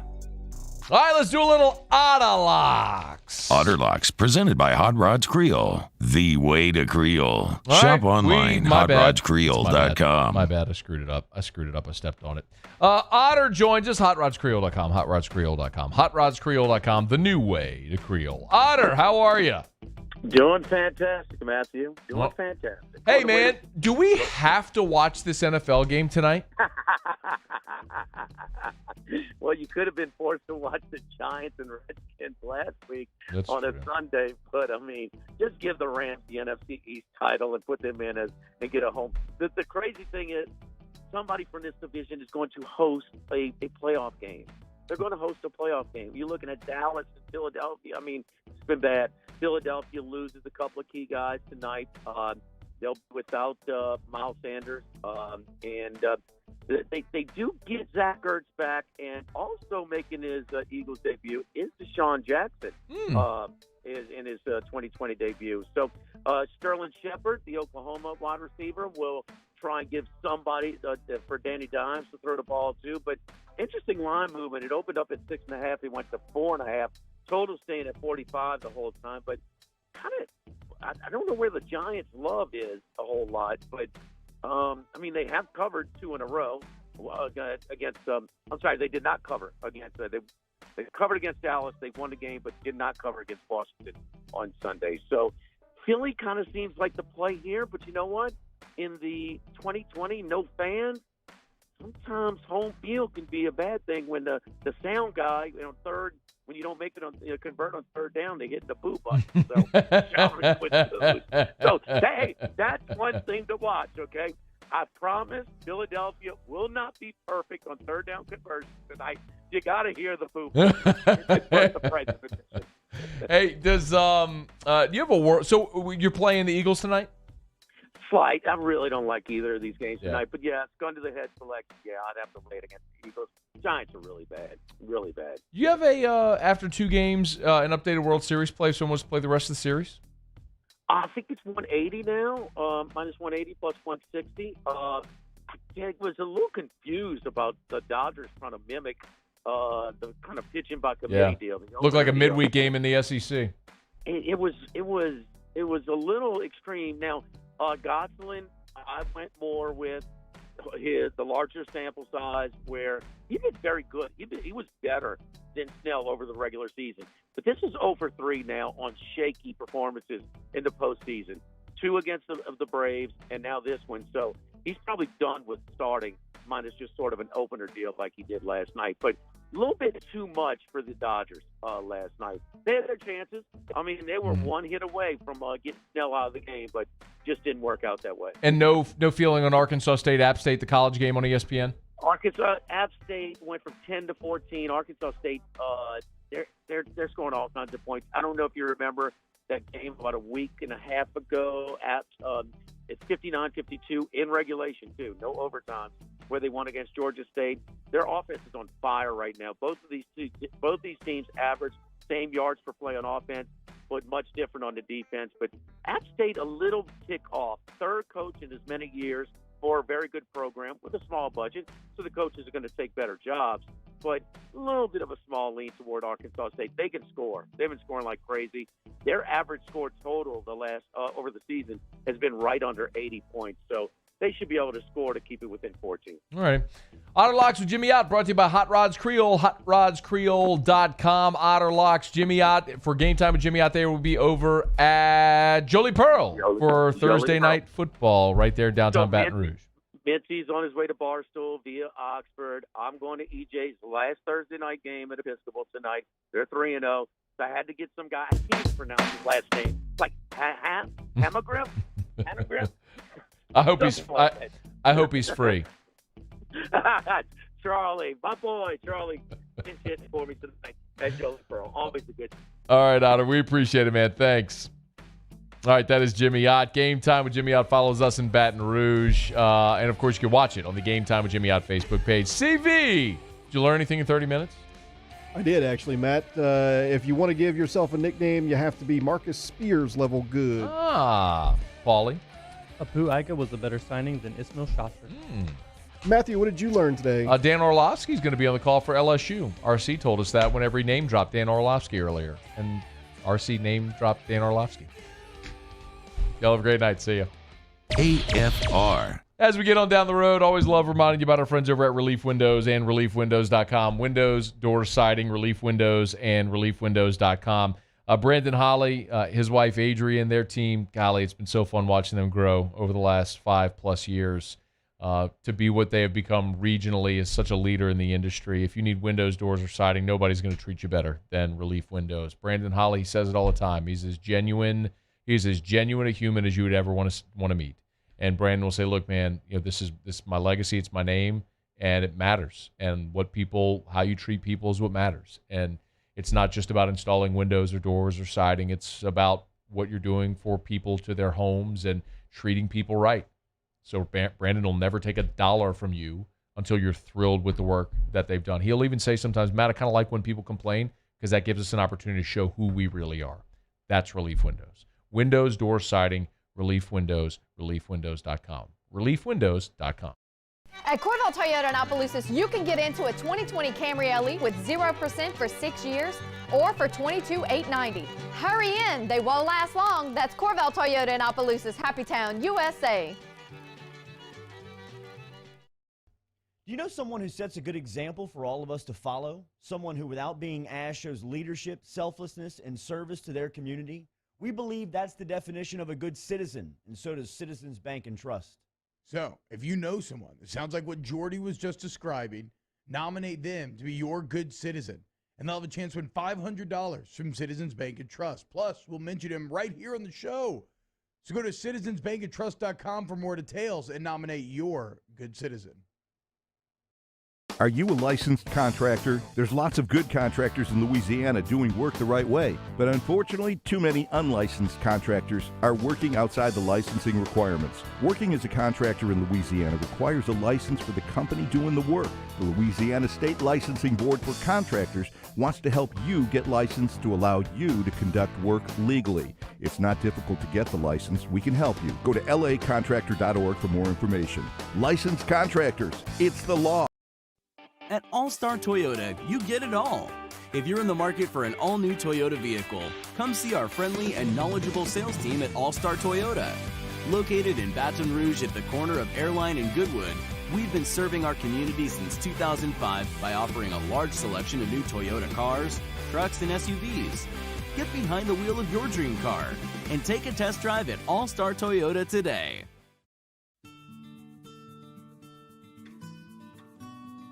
This is a house call. This is a follow-up appointment. This is a diabetes checkup. This isn't just more convenient care, it's more advanced care. This is innovating healthcare at Louisiana's #1 hospital, Auctioner. T-Bob Hebert here with breaking news. Front to Back Boat Services is the shop to upgrade your boat tech this fall. With not one but two NMEA certified techs, who better to install your Panoptic sonar, your HD displays. You want to see the fish under the water before you even cast? They have that. Trolling motor you could control with your iPhone? They have that. So what are you waiting for? Get into Front to Back Boat Services right now. Upgrade your boat tech. Make your boating dreams come true. Front to Back Boat Services. Prompt, professional, reliable. If you're looking for a breath of fresh air with your AC and heating needs, call the professionals at Anison Bitter. Anison Bitter, a Rheem Pro partner, keeping your family comfortable for over 25 years.